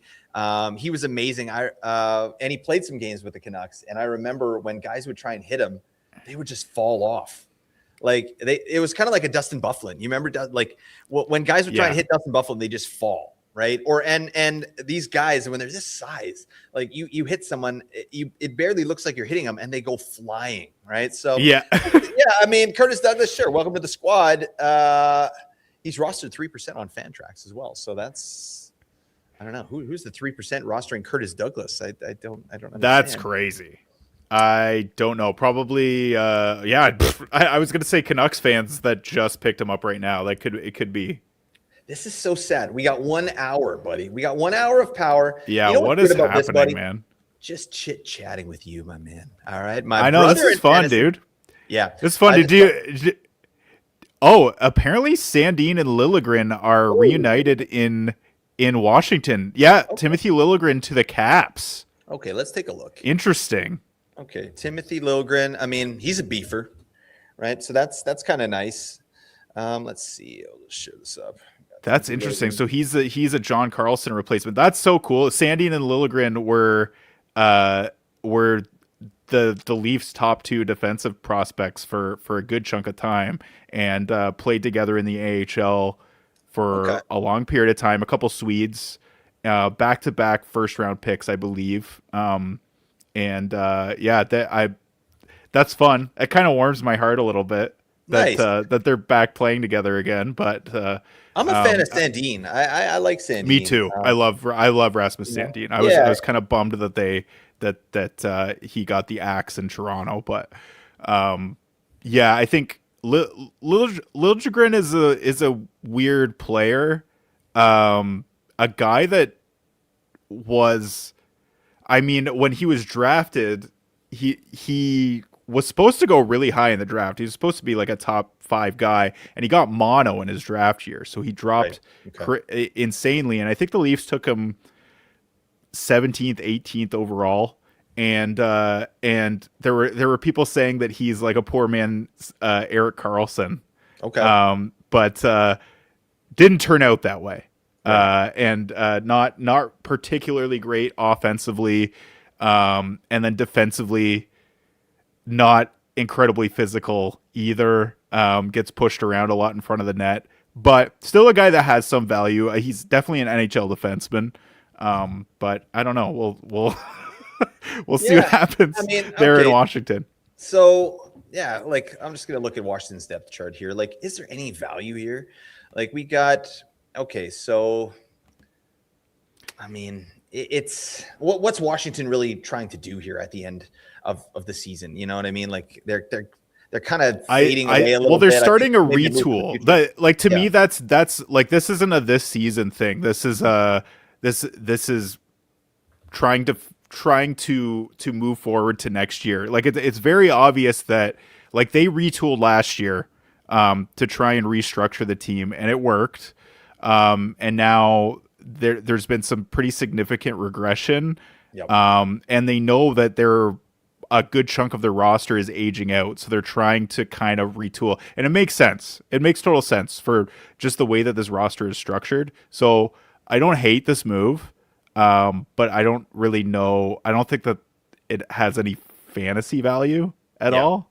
I think, Liljegren is a beefer, right? So I think if you're looking at getting, picking up a capital here in some of your playoffs, like the guy's got 36 hits in 43 games, that's fine, but 82 blocks, right? So big block party there. I think there's more hits on tap potentially. But yeah, it's kind of, like you said, it's just a move for the future. Look at this guy.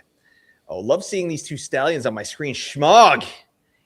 Damn legend. If it's the same Schmog, this guy takes all my crossing the stream stories, puts them into like AI and makes it like a book review or something. So I get them every time I did a crossing the stream story. I get like this book review that's hilarious to read. But he prompted it to do like a New York Times, like a stuffy New York Times like reviewer, like, and so he just thrashes my crossing the stream stories like to a really funny level. Yeah, so love that stuff. Nice to see you, buddy. We got to get some trades up in here. All right, so let's see. Again, big name still on the board. Vinny Pro still. So there is a rumor right now from Elliot Friedman that momentum has built for the Islanders and St. Louis Blues to complete a Braden Shen trade. I think that would be a big one. I think it has happened. Has it happened? Yeah, this is okay. Interesting. Yeah, so St. Louis is trading. Yeah, Shen to where else? So many. I have so many notifications. It's like, oh my god. Okay. Yeah, it's. There we go. Kevin Lee. Yeah, Shen to the island. I hate the way that Twitter is structured now. Yeah. It's so hard to find the most recent tweets. I don't understand it. All right. Well, let's take a look at Braden Shen, what he's been able to do. I mean, down season. Obviously, St. Louis has been terrible. 28 points in 61 games. That's a 38-point pace. I mean, he's been getting power play 2 action.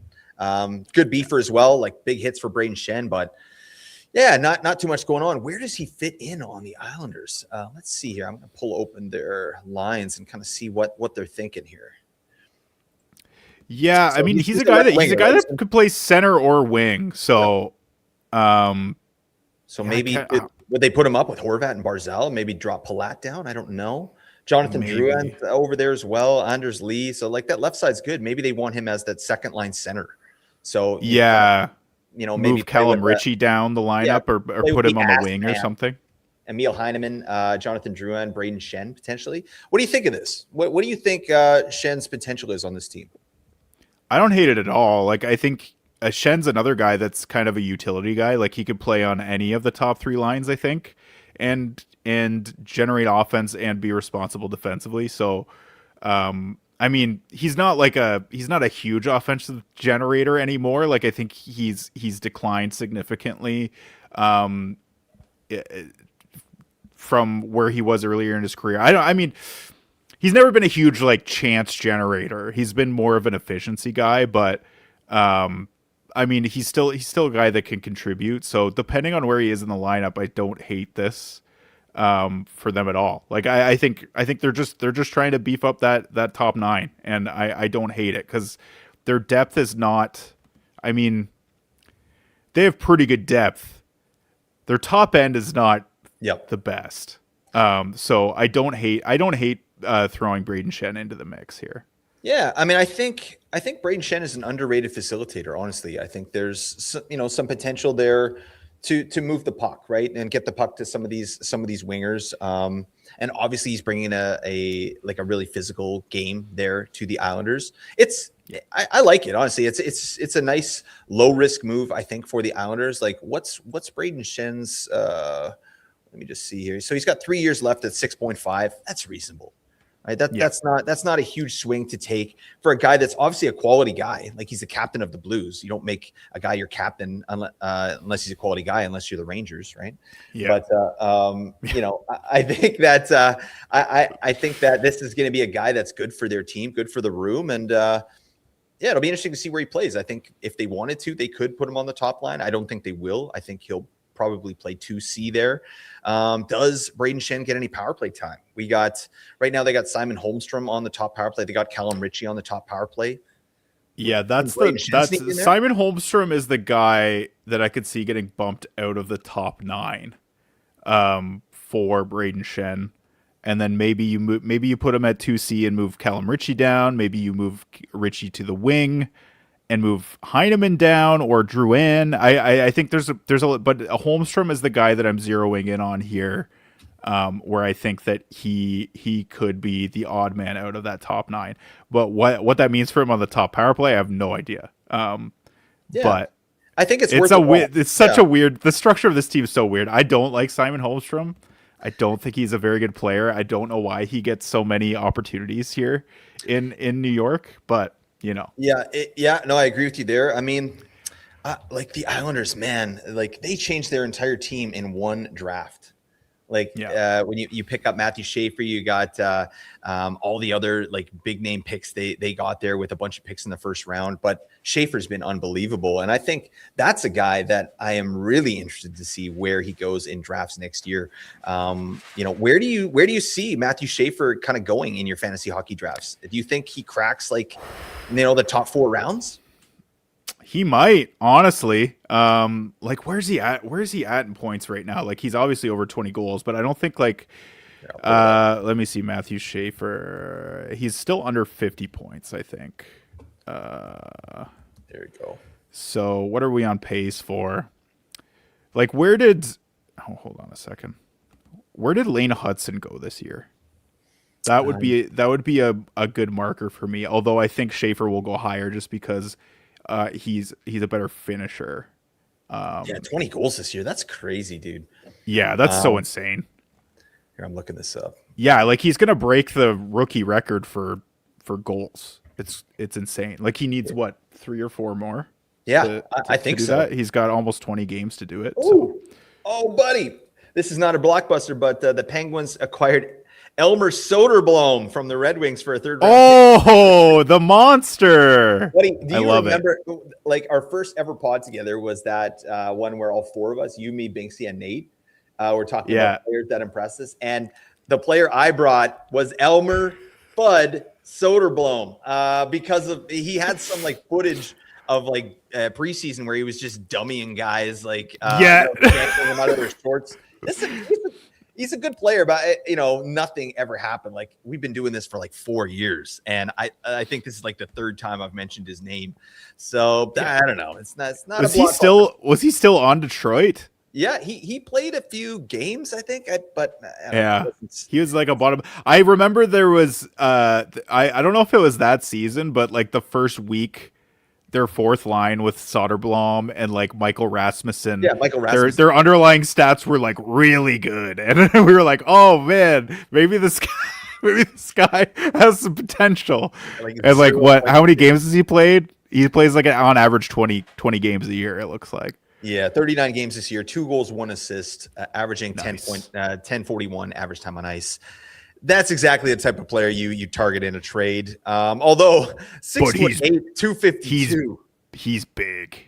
He's so big. Absolute beefcake. So yeah, you join a team with Crosby on it, you probably get better. You know what I mean? I love Crosby. Yeah, man. Elmer Soderblom and Justin Brazeau on the same forward group. Pretty nice. Those are some big boys. Yep. I don't know. But okay. So Elmer Soderblom, jeez. We're talking about Elmer Soderblom. That's tough. But we're there. We're doing stuff. So yeah, I'm just kind of going through some of these trades. It's really like, what about Logan Stanley to Buffalo? What do you think about Logan Stanley? Like that's a guy's a late bloomer, but obviously having like a pretty good year this year with the Jets, even despite them kind of being hot garbage. Do you think, is he a player interested maybe like a streamer for Buffalo if they, when they have a good schedule, which they do kind of in the playoffs there?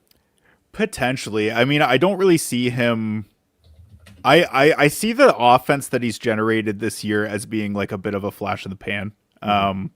So I don't know that. I don't know that he's really necessarily even in I'm not thinking about him in streaming territory. I think like I gotta look at Buffalo's decor because they got him and they got Luke Shen, and to me they both feel like bubble guys, like guys that aren't going to be in the lineup every night. So Logan Stanley, it looks like he's going to play on the bottom pair with Michael Kesselring, unless there's more movement. before the deadline with Buffalo, which they have been very active. So it wouldn't be incredibly surprising. But so it looks like Shen is probably the odd man out, which does make sense. He's older and he's not he's not as fleet of foot as he used to be. But I still like him as an option.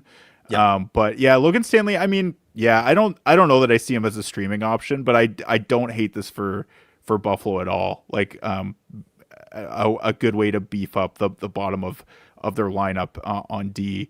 Like who was even their other defenseman before this? Connor is Connor? No, Connor Clifton's not there anymore. He's Pittsburgh, on Pittsburgh. Yeah. I don't even know. Yeah, I mean it's inconsequential for fantasy, right? But I do think that Stanley has a little value in category leagues, like as a beefer, right? And if he can get more than what he's averaging 17 minutes, 12 seconds average time on ice with the Jets. So what if he gets up to 20? Right now we are looking at a guy that can hit and block at a pretty substantial rate. So something to think about. But yeah, the 9 goals on 73 shots, no, that's just an aberration. It's not real. But it's nice to see this guy was drafted 18th overall, Logan Stanley.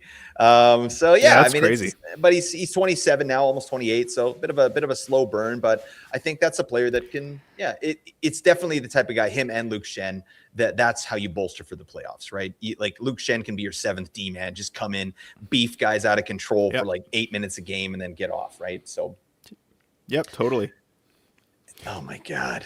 What the hell? This is just dry. I don't know, Blake. Have you gotten any of these McDonald's mini sticks? No. Okay. Are you unboxing here? I'm gonna open one up right now. I got one. I got a meal today. I got one already. I got a Macklin Celebrini, but I kind of want to see. I want to see what I got here. Oh man, I'm gonna. Oh no, there we go. All right, a little bit of ASMR.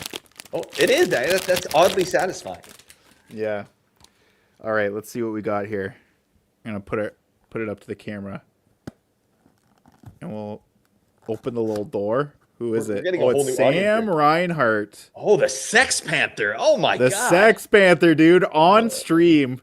We got the Sex Panther. That makes a lot of sense. Yeah, this is great. Yeah, it was meant to be. McDonald's. I didn't know they were having those right now. That's sick. Yeah, it is pretty cool. They have like adult Happy Meals. Okay. So you have to try. Did you ever try that McDonald's sandwich that was called the Triple Pickle McCrispy? You know what I'm talking about? No, I didn't. No, I didn't. I did see it though. The Triple Pickle McCrispy. That was a thing, and it was delicious. Why the hell isn't it on the menu? I don't know what's going on. I mean, if I'm sitting down having a Triple Pickle McCrispy and I'm getting some mini sticks, that's a nice little Friday right there for me. Triple Pickle McCrispy is a wild name too. Yeah, I mean, who's responsible for it? Just a wild name. And isn't it funny? Like when people let's have pickles 3 ways. It's like we're gonna fry them. You got them raw, and I'm putting pickles in the sauce, and you're like, okay, that's way too many innuendos. Many innuendos. Innuendos. Whoa! Oh boy. We can edit that in post. No mini. Oh God. Oh, that's sad. Yeah, no, I did see this. I heard What Chaos talking about this, about how they're jealous of Canada for getting the mini sticks, but it kind of makes sense. It's hockey's just not big enough in the States yet. I don't know how. Yeah, I know it's getting there. It's definitely growing. It was weird to see the Hughes brothers on Saturday Night Live and then on Jimmy Fallon, because I know Quinn Hughes quite well, just in terms I've watched him, and he's not the most personable guy. His interviews are good because he'll be really frank and he'll give you the information. Yeah. But in terms of personality, no. I've never seen the guy happier though. Honestly, I did like that he addressed the whole seeing ghosts thing. Yeah. I thought that was so funny. He's definitely got his finger on the pulse of what people say about him, which is pretty funny. Yeah, he does. I'll let you talk about Michael Bunting. I'm just gonna grab another drink. Okay, let's do it. All right, Bunting the bunt cake. Let's see what the hell's going on. So yeah, thanks for bringing that up because we're digressing. It's Michael Bunting to the Stars. I think pretty damn reasonable. And Daily Faceoff has him on the second line right now, and that actually, I don't hate that. Right, if you got Matt Duchene, Jamie Benn, and Michael Bunting, that's Bunting has been really good this year. I want to pull up some stuff. Let me just pull up his card here. The bunt cake. Oh my God. Have you ever had a bunt cake, Josh? A bunt cake. I'm not even entirely sure that I know what a bunt cake is. I'm just gonna Google that right now. Yeah, actually, yeah. Let's do that. A bunt cake. Oh yeah, I've had a bunt cake. It's just like cake. it's like a ring. Okay. So oh yeah, it's just a specific pan. My mom definitely made bunt cakes when we were kids. Oh damn! Look at these. She had a bunt pan. She had a bunt pan. Okay. Yeah, because it's like it's like a big donut. I'm into it, man. Oh God, I'm sorry. Now I'm kind of hungry. I didn't eat breakfast before this. Okay, we'll get back to Michael Bunting. So, I think that Bunting obviously has a lot of grit. Like, one of the things he's gotten so much better at this year is his ability to draw penalties and to not take them. Right, like where Bunting is like an absolute dingus, but he's gotten really good at that. Where I think that's been a problem for him, previously. Yeah, it was definitely a problem in Toronto. He was a target for referees to a point where this happens in Toronto though, where someone gets really good at drawing penalties, and because of the high amount of coverage in Toronto. Yep. People start talking about how how someone gets really good at drawing penalties, and then the referees are like, "Why is this guy so good at drawing penalties? Is he making us look like fools?" And then he can never draw a penalty for the next 2 years, basically. And that happened to Michael Bunting. That happened to Nazem Kadri for a long time. Yeah. That happens a lot. But it seems like Bunting has kind of is separated enough from that era of his career that he's back to just drawing penalties again. Yeah, it's nice. I absolutely agree with that. It's like the Canadian media makes so much out of so little that it becomes these narratives, right? Whereas he's out there in Nashville. Well, and referees just are the worst. They just take everything personally, and everything becomes a personal vendetta. It's so messed up. It's the way that the NHL is refereed is so flawed. It's crazy. Yeah, it's pretty soft, and it's like that across sports. I feel like it's just like I watch the NBA sometimes. It's like, are you kidding me? Like, yeah, that's true. There are personal vendettas in the NBA as well. Like, there's it's a lot. That's a lot more like there's personal beefs between specific referees and specific players, which is fascinating, but weird stuff. But okay, so Bunting, like, Daily Faceoff has him on the second line. I would tend to agree, right? He's left winger. Him with Matt Duchene and Jamie Benn, I think, is excellent, right? That's a nice spot for Bunting to be. Like, where was he playing here in Nashville? They got him in there now. But who was Bunting playing with on Nashville? He was like the third line? I'm trying to think. I think he was third line, yeah. Yeah, okay. So, this is going to be a better situation for him for sure. Matt Duchene, I feel like he's really, obviously with Mikko Rantanen out, Matt Duchene has stepped up big time. And I think he really thrives when he gets the opportunity, certainly on the power play, right? And I think he's really feeling his plums right now. So I think access to Matt Duchene is an elite facilitator, like high danger passes out the wazoo, definitely. Right? Scoring chance assists, shot assists, right? So Bunting is going to go from where he was in Nashville, right? Which was, he was playing with Eric Holla, Johnny Marchessault at times, right? Like now he's going to play with Matt Duchene, who I think is a cut above in terms of facilitation. So I think Bunting, who has actually had a pretty decent year. At least in terms of his standards, right? Like he had 38 points last year. He's already got 31 this year on not a great Nashville team. Plus, like you can see, like a lot of those points are at even strength. He's not really getting it done on the power play. So, he's not going to get power play one in Dallas. I think that's pretty clear. But Dallas is getting better at even strength. Actually, that's another team, Josh. We were talking about teams that are weird. Dallas at even strength. Very weird team. Here, let me show you. I was just looking at this the other day. I was like, incredible power play. That's right. I think one of the best in the league. You know what? This has gotten better too. Oops. Sorry, I got to share that again. Yeah, their depth has definitely taken a hit this year in terms of their forward depth. But I guess Bunting does improve it significantly. And right now with Rantanen out of the lineup, I think he's gonna obviously slot into the top 6. Yeah. Whereas when Rantanen comes back, I could see him getting pushed down to the third line. But even then, you're playing with Maverick Bourque, who's a good young player. Yep. So I don't hate it's still, no matter what, a better situation for Michael Bunting. What is going on here? What are you seeing? What am I seeing?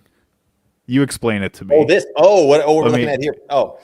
So this is just the team card on hockeystats.com, but the expected goals for used to be a lot lower. So that's come up because they've been getting to biz and finally burying their chances at 5-on-5. Yeah. But this used to be like 20th, right? Whereas the power play second best in the league in terms of conversion.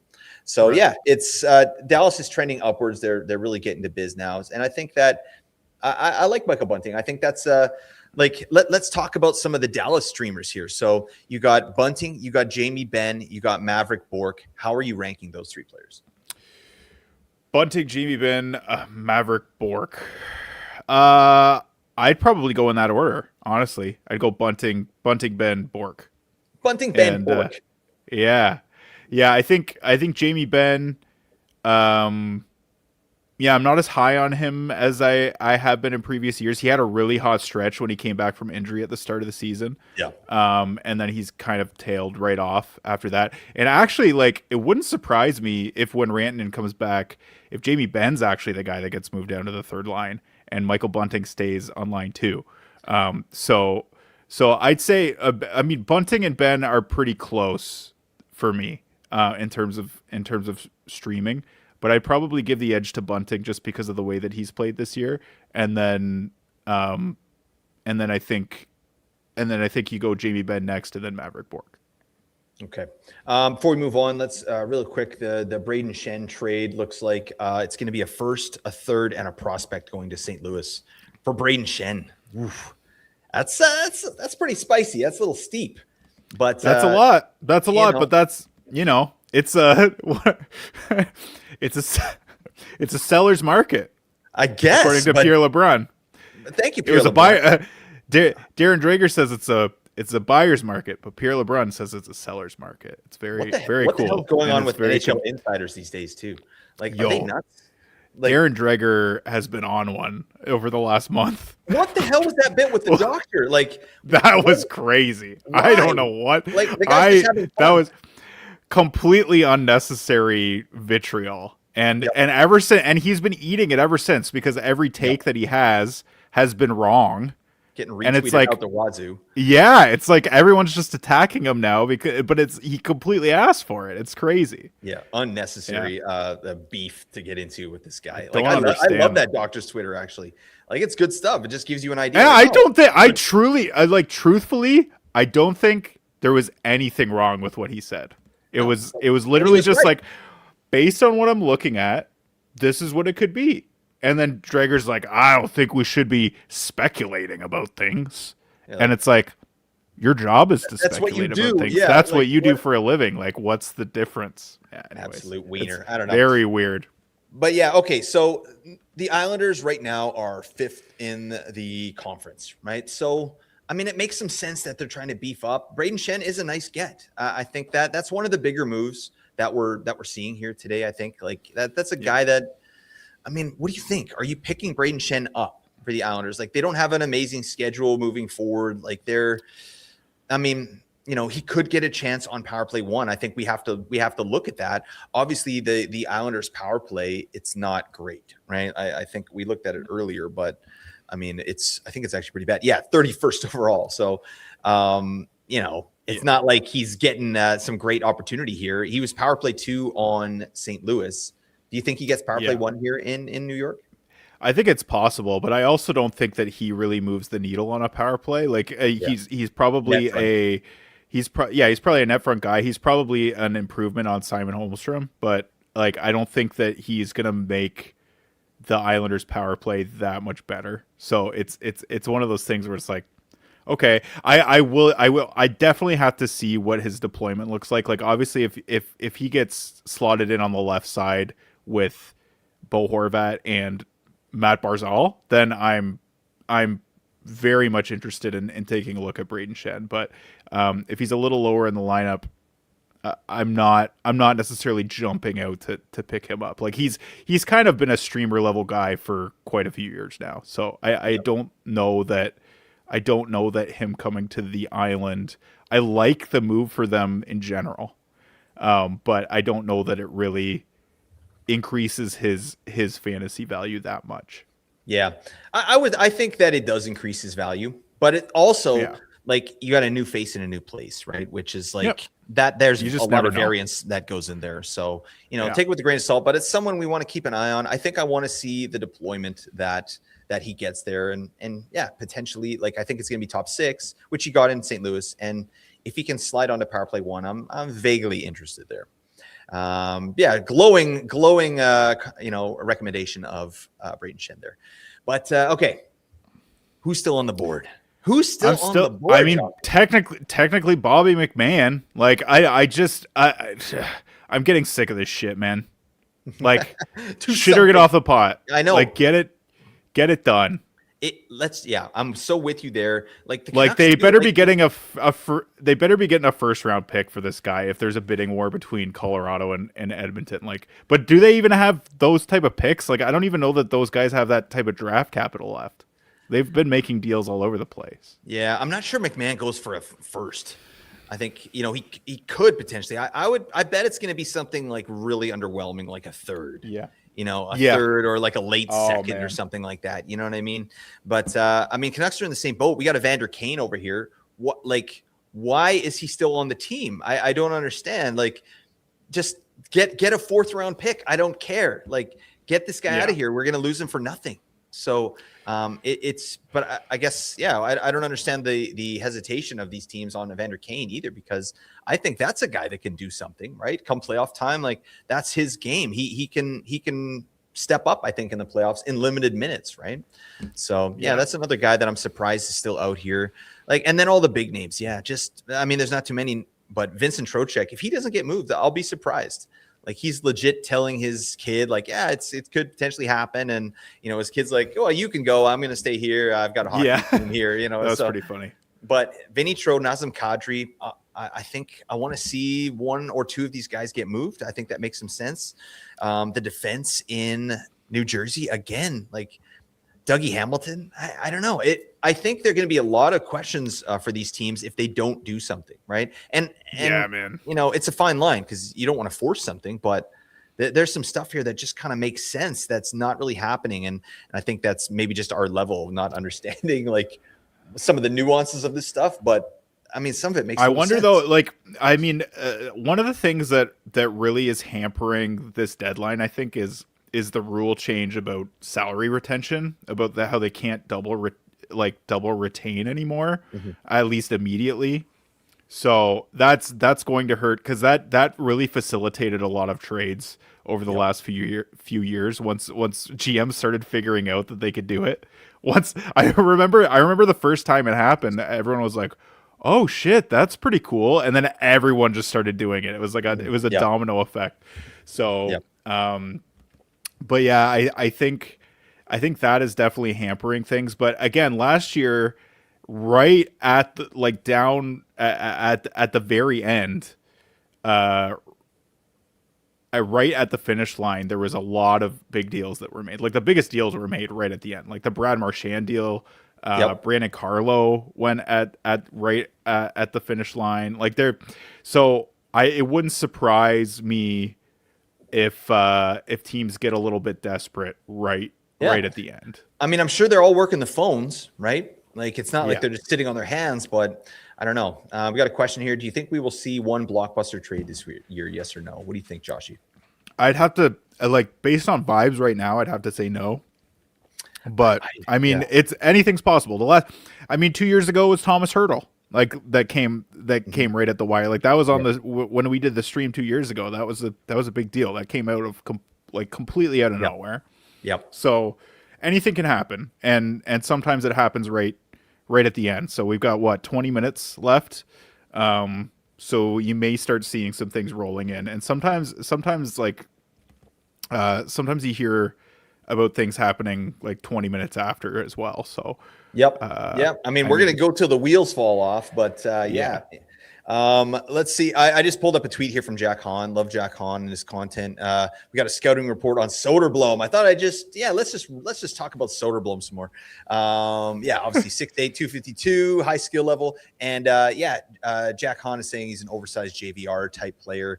Could become a goal line specialist on the power play. I'd love to see it, and Pittsburgh, they're like, if they put him on the power play, that is actually interesting because Pittsburgh's power play is weirdly good this year. They're seventh best in the league.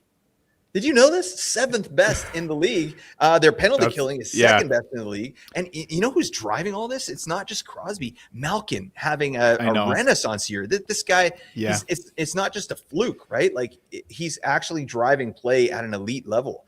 And it just makes me wonder if Malkin was just not exactly healthy the last year there. Like he came out firing. Obviously he's injured now or has been injured. And now he's getting a hearing for his slash on Rasmus Dahlin. But Malkin is really driving this team right now. So their power play there in Pittsburgh. Let's just play this out, Joshy. Let's see. Is there any room for Soderblom on the Pittsburgh power play? Right now they got Brian Rust, Malkin, Raquel, Carlson, and Anthony Mantha. So I think it would be Mantha if they decide to go with, Soderblom on there. But we also got I guess until Crosby comes back,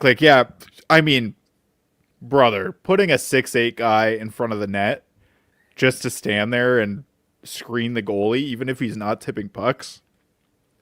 The Boston Bruins did that in crunch time with Zdeno Chara at times. I remember that. And that was really effective. So I didn't hate it. Yeah. No, yeah. It makes total sense. I remember that was a big reason they came back against the Leafs in 2013. Was the first time they were like, let's just put Chara in front of the net, and then Reimer couldn't see shit. So I don't hate it.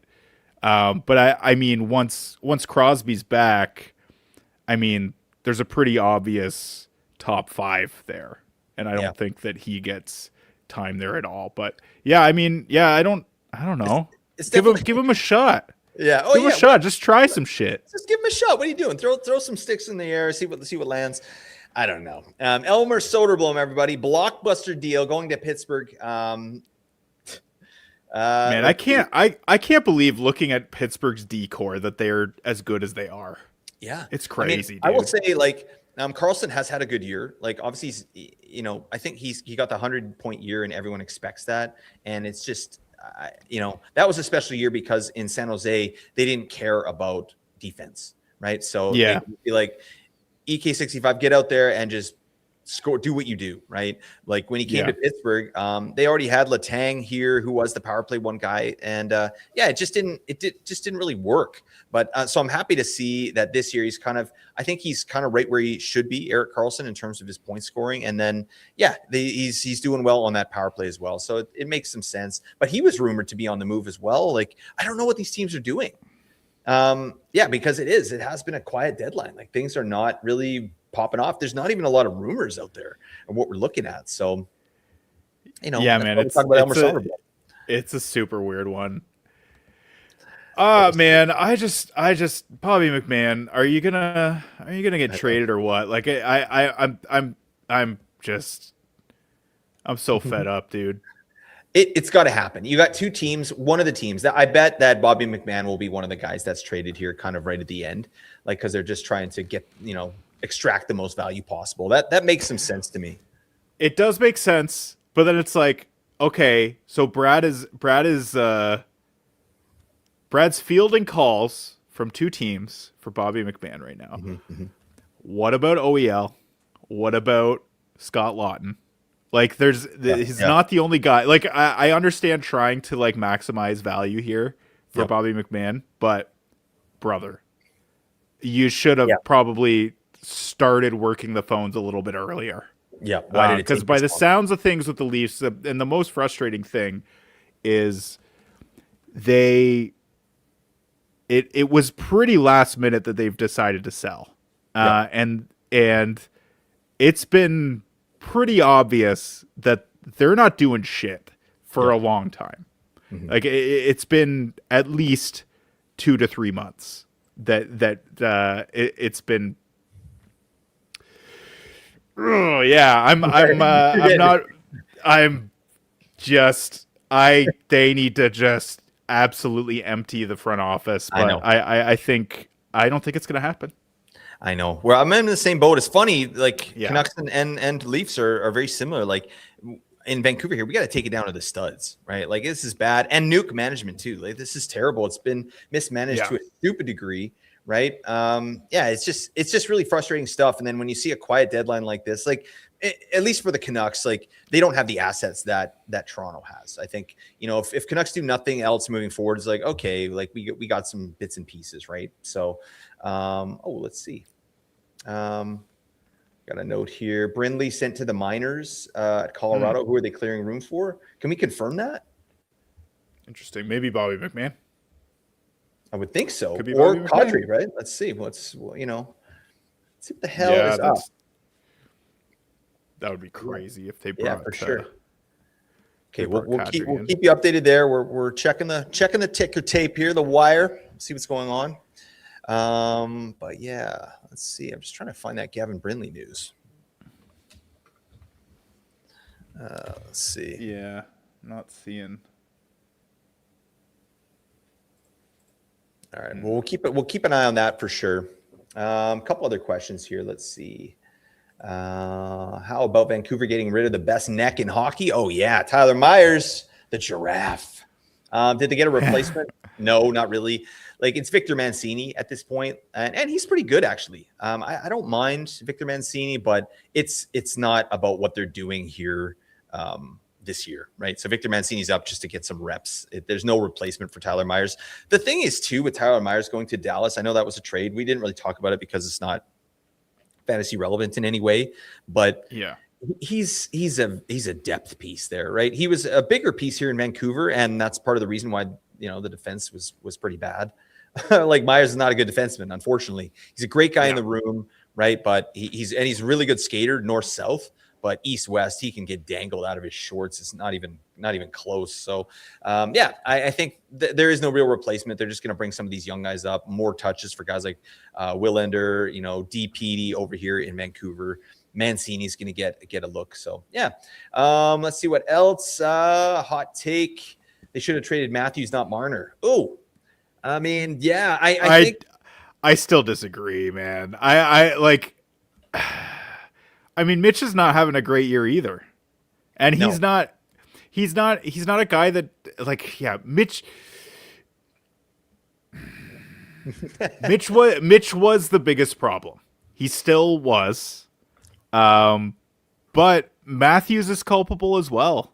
Like, you know what? I get the hate for Matthews right now, but going into last year, he was a top 5 player in the NHL, unequivocally.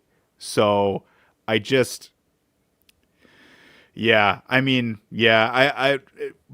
understand Canadian pride, sure. Watching Marner in a Canada jersey playing as well as he did at the Olympics was pretty cool. It was kind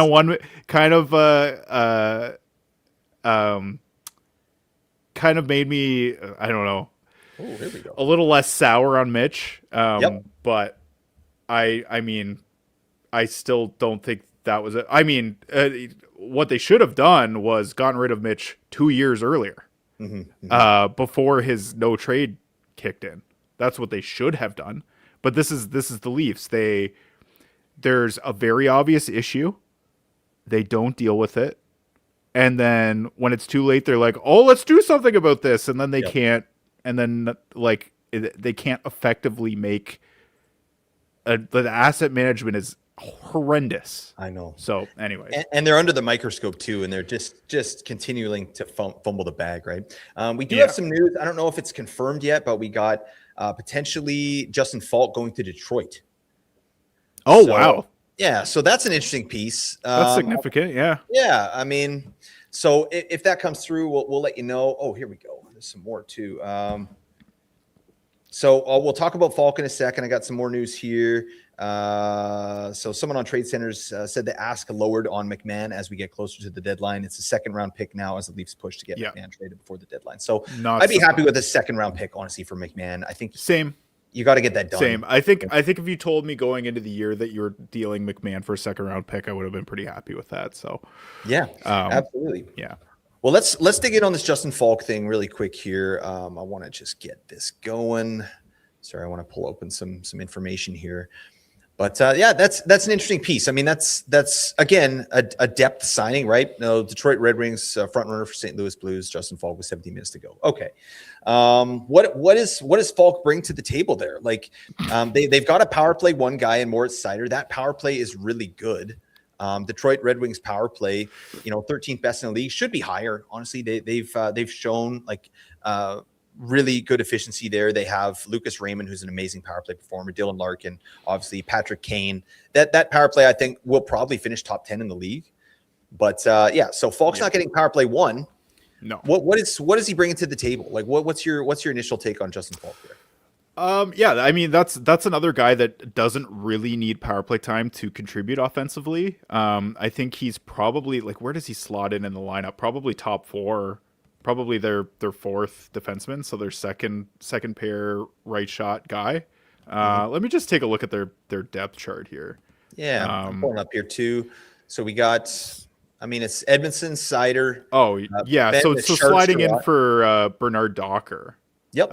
So I could see him slotting in with Ben Sherratt, and being a bit of a minute muncher on the right side, because Bernard Docker is kind of a bubble guy in general. Like, he's had a good year, but I'm not surprised that they went out and tried to shore up that side, especially since they're making a playoff push and it looks like they're gonna slip into the playoffs. So yeah, no, I like that a lot. I think that's a guy that can contribute without power play time. I don't think he's going to get any power play time, actually, because I think Sandin Pellikka is pretty much locked into that second power play unit. I don't think Falk really is going to supplant him there. So yeah. So, but yeah, again, a guy that can contribute 5v5, even without the power play time. So I mean, probably just a streamer in terms of fantasy relevance, but it definitely increases his fantasy value moving to Detroit from St. Louis. Yeah, I mean, he's having an okay year. The guy's pacing for 43 points. He's already got 11 goals. That's really nice. That's off of high efficiency, but good stuff on a pretty bad St. Louis team. So yeah, if he can bring that goal scoring from the back end, that's nice. Yeah, I agree with you. Just a streamer level at this point. I'd stream him over Sherratt for sure. Yeah, and I think as long as you have Sandin Pellikka in the lineup, I don't think Falk has a chance at PP2, unless I think they had. Even this Daily Faceoff has Albert Johansson on there. I think, yeah, they could put Falk on there if they're going to go 2D on their power play 2. Falk would be the other D, that's for sure. But I mean, it's power play 2, right? We're not really too excited about power play 2 there in Detroit. They have a clear number 1 unit. So yeah, Justin Falk to Detroit. Or let's. I don't know that it's absolutely confirmed at this point, but I think it's. We don't have anything else to talk about, so we have to say that's confirmed. For God's sake, like Steve Dangle just put a YouTube video of Elmer Soderblom reaction here. So amazing, that's amazing. So someone said on Twitter, maybe the Bobby McMahon trade was the friends we made along the way. Sometimes people put things so succinctly and funny. It's so good, man. Yeah. Oh man. So it looks like Rasmus Ristolainen is not going anywhere either, which, again, not really a big fantasy relevant guy, but, that was a name that was out there that could potentially be moved from the Flyers. Not going to happen. Jimmy Krakorn, I don't care. All right. So based on what we've seen, what is the biggest move that happened today? It's got to be the Karlsson move, right? That's really the one for fantasy that we're taking the most out of and interested in the most. Is that kind of your take as well? Oh, sorry, man. I got completely distracted. I'm just scrolling Twitter right now. What did you say? I was just talking about like what the biggest move was today so far, and kind of just saying like, the John Karlsson move. Really, it's got to be Karlsson. Yeah, Karlsson. Yeah, I mean there was a few potential ones that were on the table that seemed like they could be comparable. Like we were talking about Naz Kadri. Yeah, but outside of that, like I think John Carlson is very much because he's one of the only players I think that got moved today that could potentially get power play time. Yep. Well, and that's a factor. 69 points right now. When you look at the players that are getting moved, the seasons they're having, like these are all kind of third liner production guys, or worse. So it's, third liner, third pair kind of guys. So that's sort of the deadline we're having here. Going back to the Anaheim power play, something that I did want to mention, I forgot to mention earlier, just about Jackson Lacombe potentially holding on to that, even though it's like ranked 23rd in the league in terms of percentage. I think that the injury to Leo Carlson affected that power play greatly. I think that was a kind of a huge factor into why it did sort of fall off the way it did. And I think that now that Leo Carlson is back, I feel like they've kind of got a power play one locked in, and I think Lacombe is going to be a part of that. And my take would be that Lacombe holds on to power play one for now with kind of a short leash. You know what I mean? Yeah. Because when you got a guy like John Carlson there, yeah, he can easily run a power play, right? But I mean, Lacombe's got tenure, and I think, with Carlson back in the lineup, Carlson, I didn't realize what a big piece of the puzzle he is for Anaheim, but I think, all that stuff we saw when Anaheim sort of fell off, they started out so hot, Carlson included, and then Carlson got injured. The team sort of wilted a bit, right? And now he's back, and they're starting to get the biz again. I just think that he's a really, really big piece on that team and a big part of that power play. So I don't know. Like final answer is John Carlson getting power play one in Anaheim. I think at some point, yes. Maybe not right away, but I think you'll see him there at some point. Yeah, absolutely, buddy. Got a question here. Does Weegar have more or less hits and blocks in Utah? What do you think?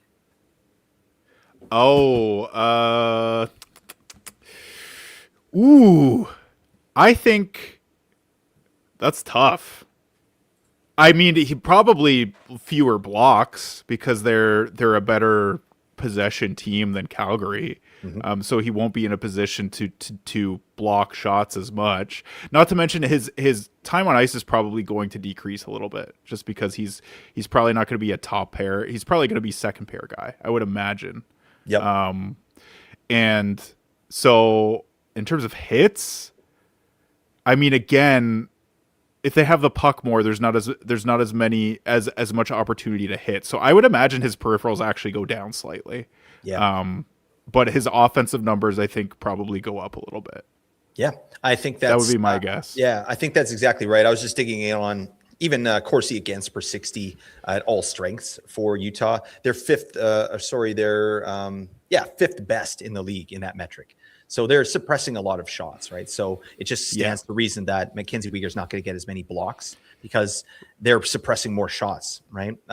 In terms of the hits, like he's always going to hit. Like I still think Weegar should be like a 200 and 200 guy, right? It's just, he'll be in and around that, I think. But we'll see. I think this is one of those guys where you do want to do your homework a little bit. You want to check the box scores on his games. Sorry, some crap's coming in here. Okay, so sounds like Canucks have made a couple moves before the deadline. We're just waiting on the trade calls. So could get some pieces here, but again, it's not gonna move the needle for fantasy, right? Where this Canucks don't have anybody really to offer unless they're trading Petey. Ooh, that would be amazing. I would actually be pretty excited about that. And I like Petey. I've defended the man for years, and I still would. Like I still think that's a great player, but I just think he's been shredded by this market and.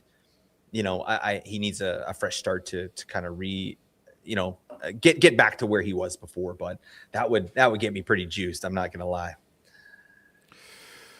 Oh my gosh.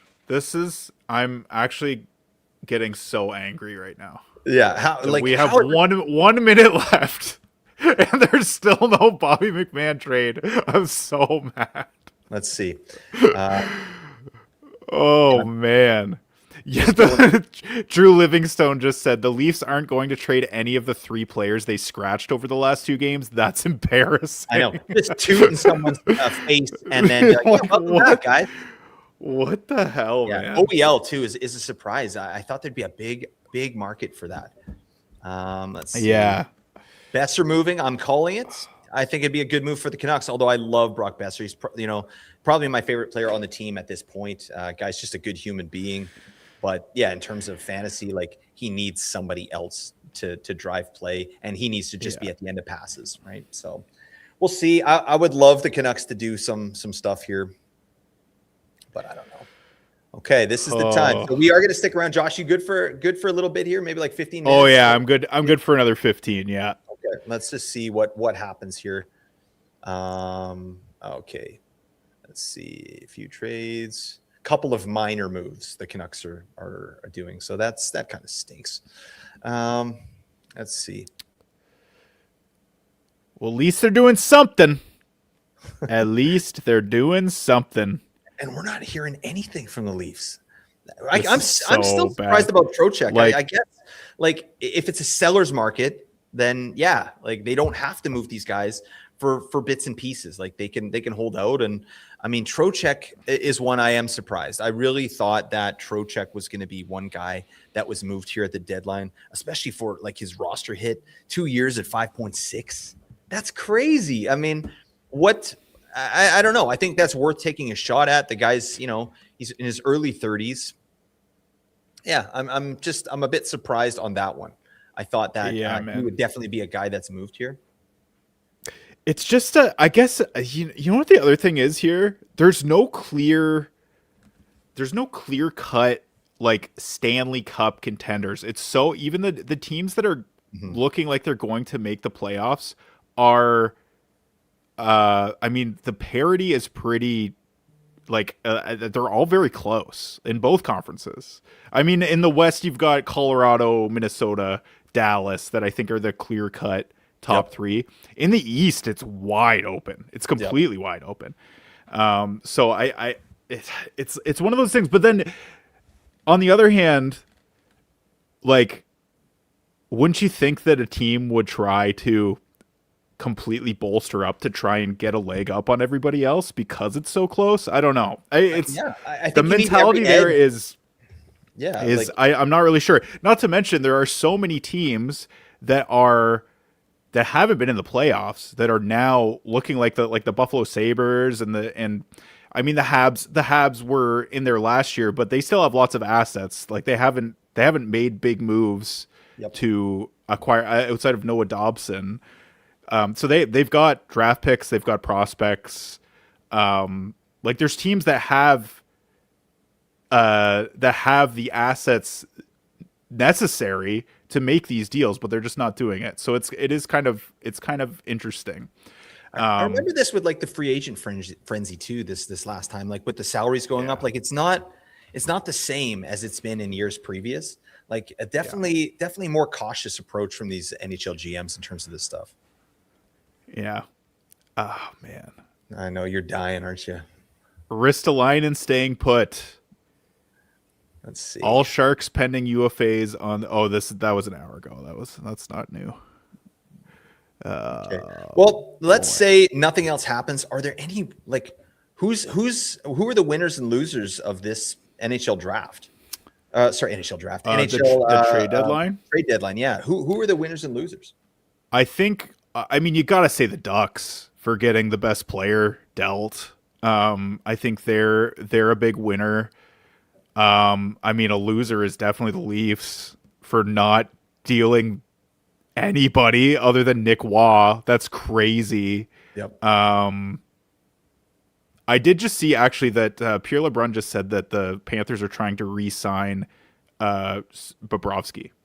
They're working on a deal for Bobrovsky. So it looks like he is not getting dealt.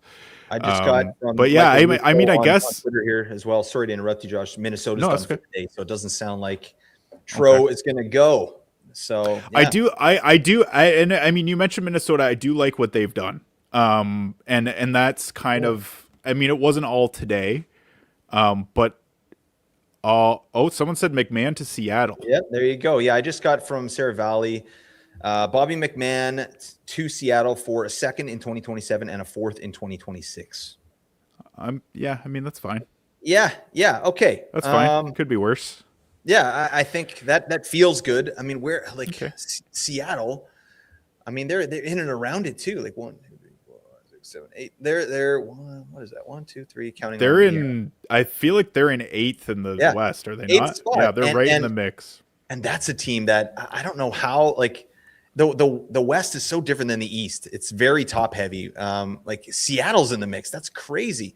So getting a guy like Bobby McMahon for, it's not nothing, right? Like, yes, second round pick, 2027, fourth in 2026. That's not nothing, right? To get a guy. Yeah. Like how old is Bobby McMahon?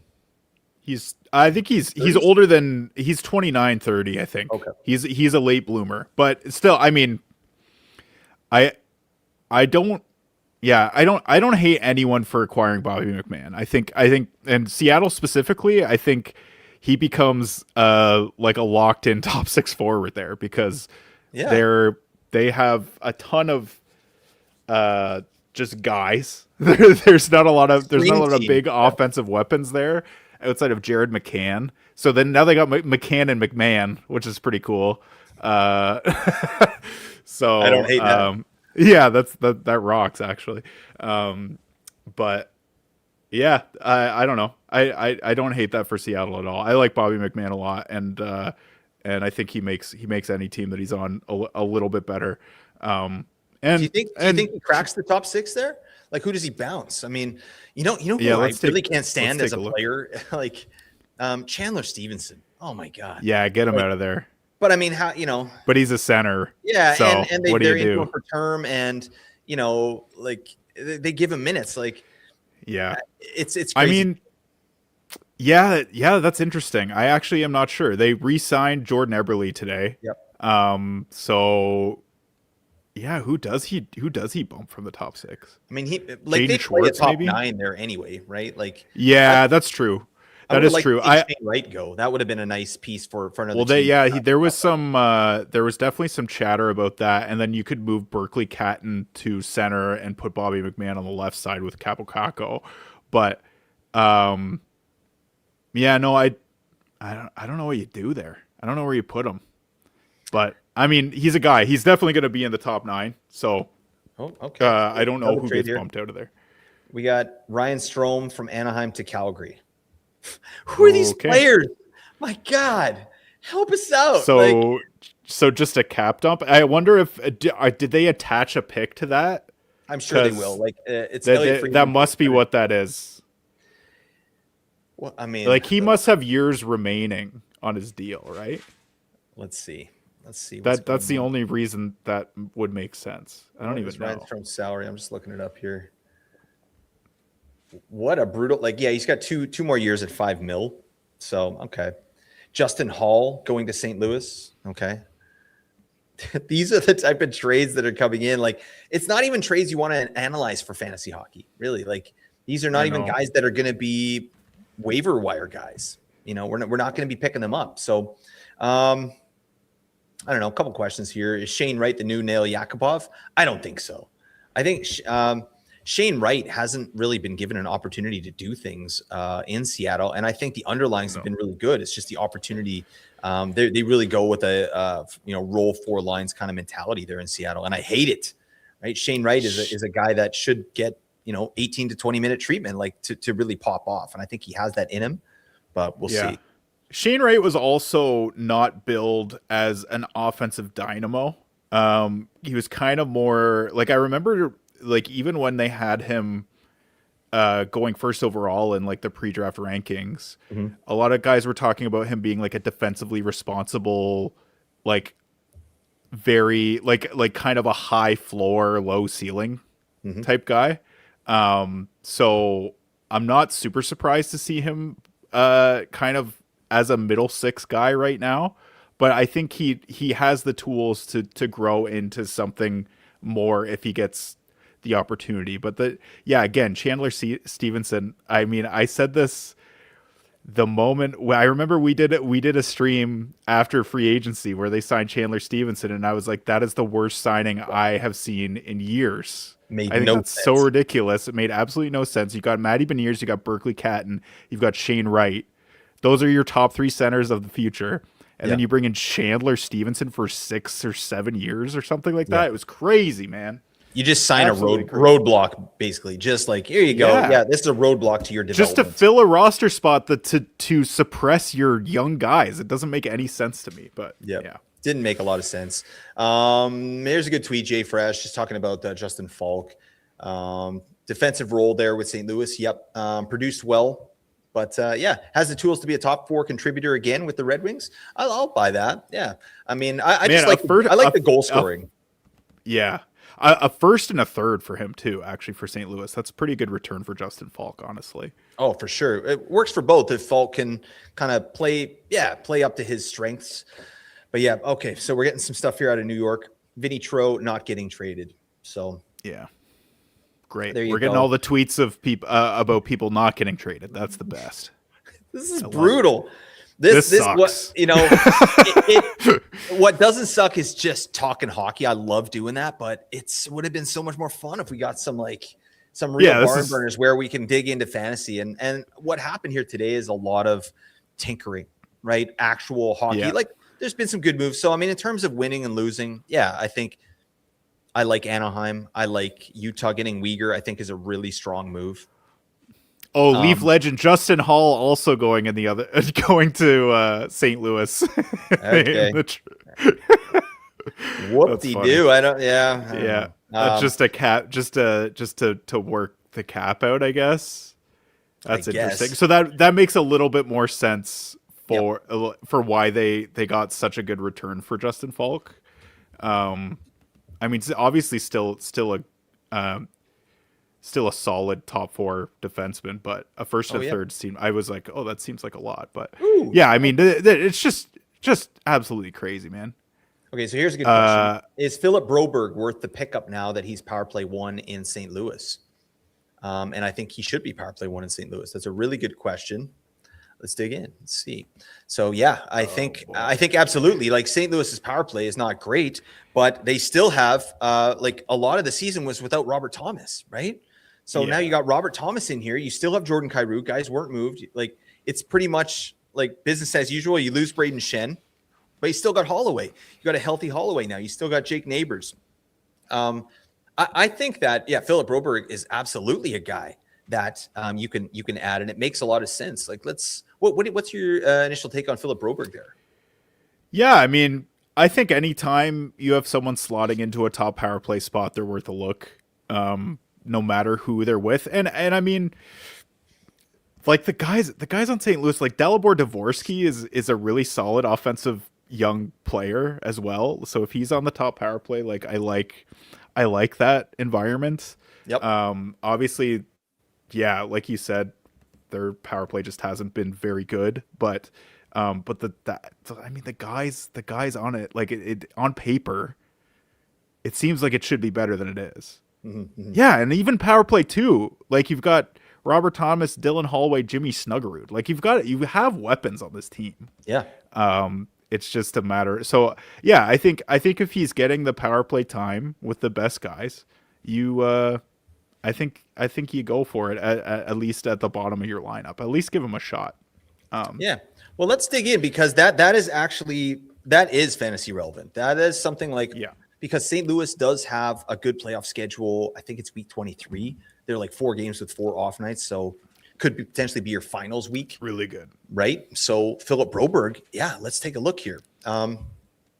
This guy on the season, 27-point pace, not great, right? But he's a young guy. His power play percentage, 17% on the year, right? So that's going to get bumped up. I don't see, is there anyone that would take power play 1 from him? No, unless they go with a 5-forward set, right? Yeah, so, I wouldn't be surprised if he gets power play 1. Yeah, I mean, I like that a lot, actually. That might be kind of a sneaky move that could potentially pay off. Because I want to dig in really quick on Broberg, just some of the underlyings, right? Like you can see here his microstat card for this year. He's generating a lot of individual chances on his own at 5-on-5, right? He's in the 97th percentile there. And then zone entries, entry possession rate, big time numbers, right? So he's controlling play, bringing it into the zone, setting up chances, obviously.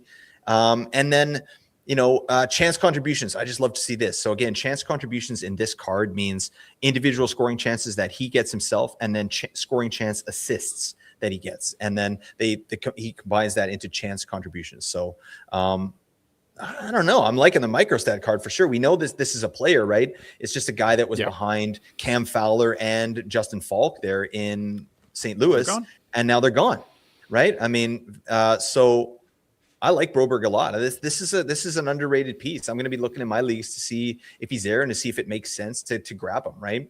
Obviously, got to make sense with your schedule, but Broberg is a really nice piece, an underrated piece that I think you can take a look at. There we go. We did something, Joshy. We feel good about that. Brother, my bladder's going to explode. I'm going to have to hop off. Yeah, you know what? We're good, man. We made it 2 hours, 15 minutes. I think we did it on a really, really exciting trade deadline. Absolutely, buddy. Well, it's always a pleasure having you on the show, man. We got to do it some more. I love seeing you, man. So yeah, we'll do it again. We'll see what's what, but good to see you, buddy. And that, thank you so much, everybody, for checking us out, sticking with us for the 2 hours here. I know it was kind of a downer, but there's still some good bits and pieces in there. So definitely hit us up in the comments. What are your biggest trade moves?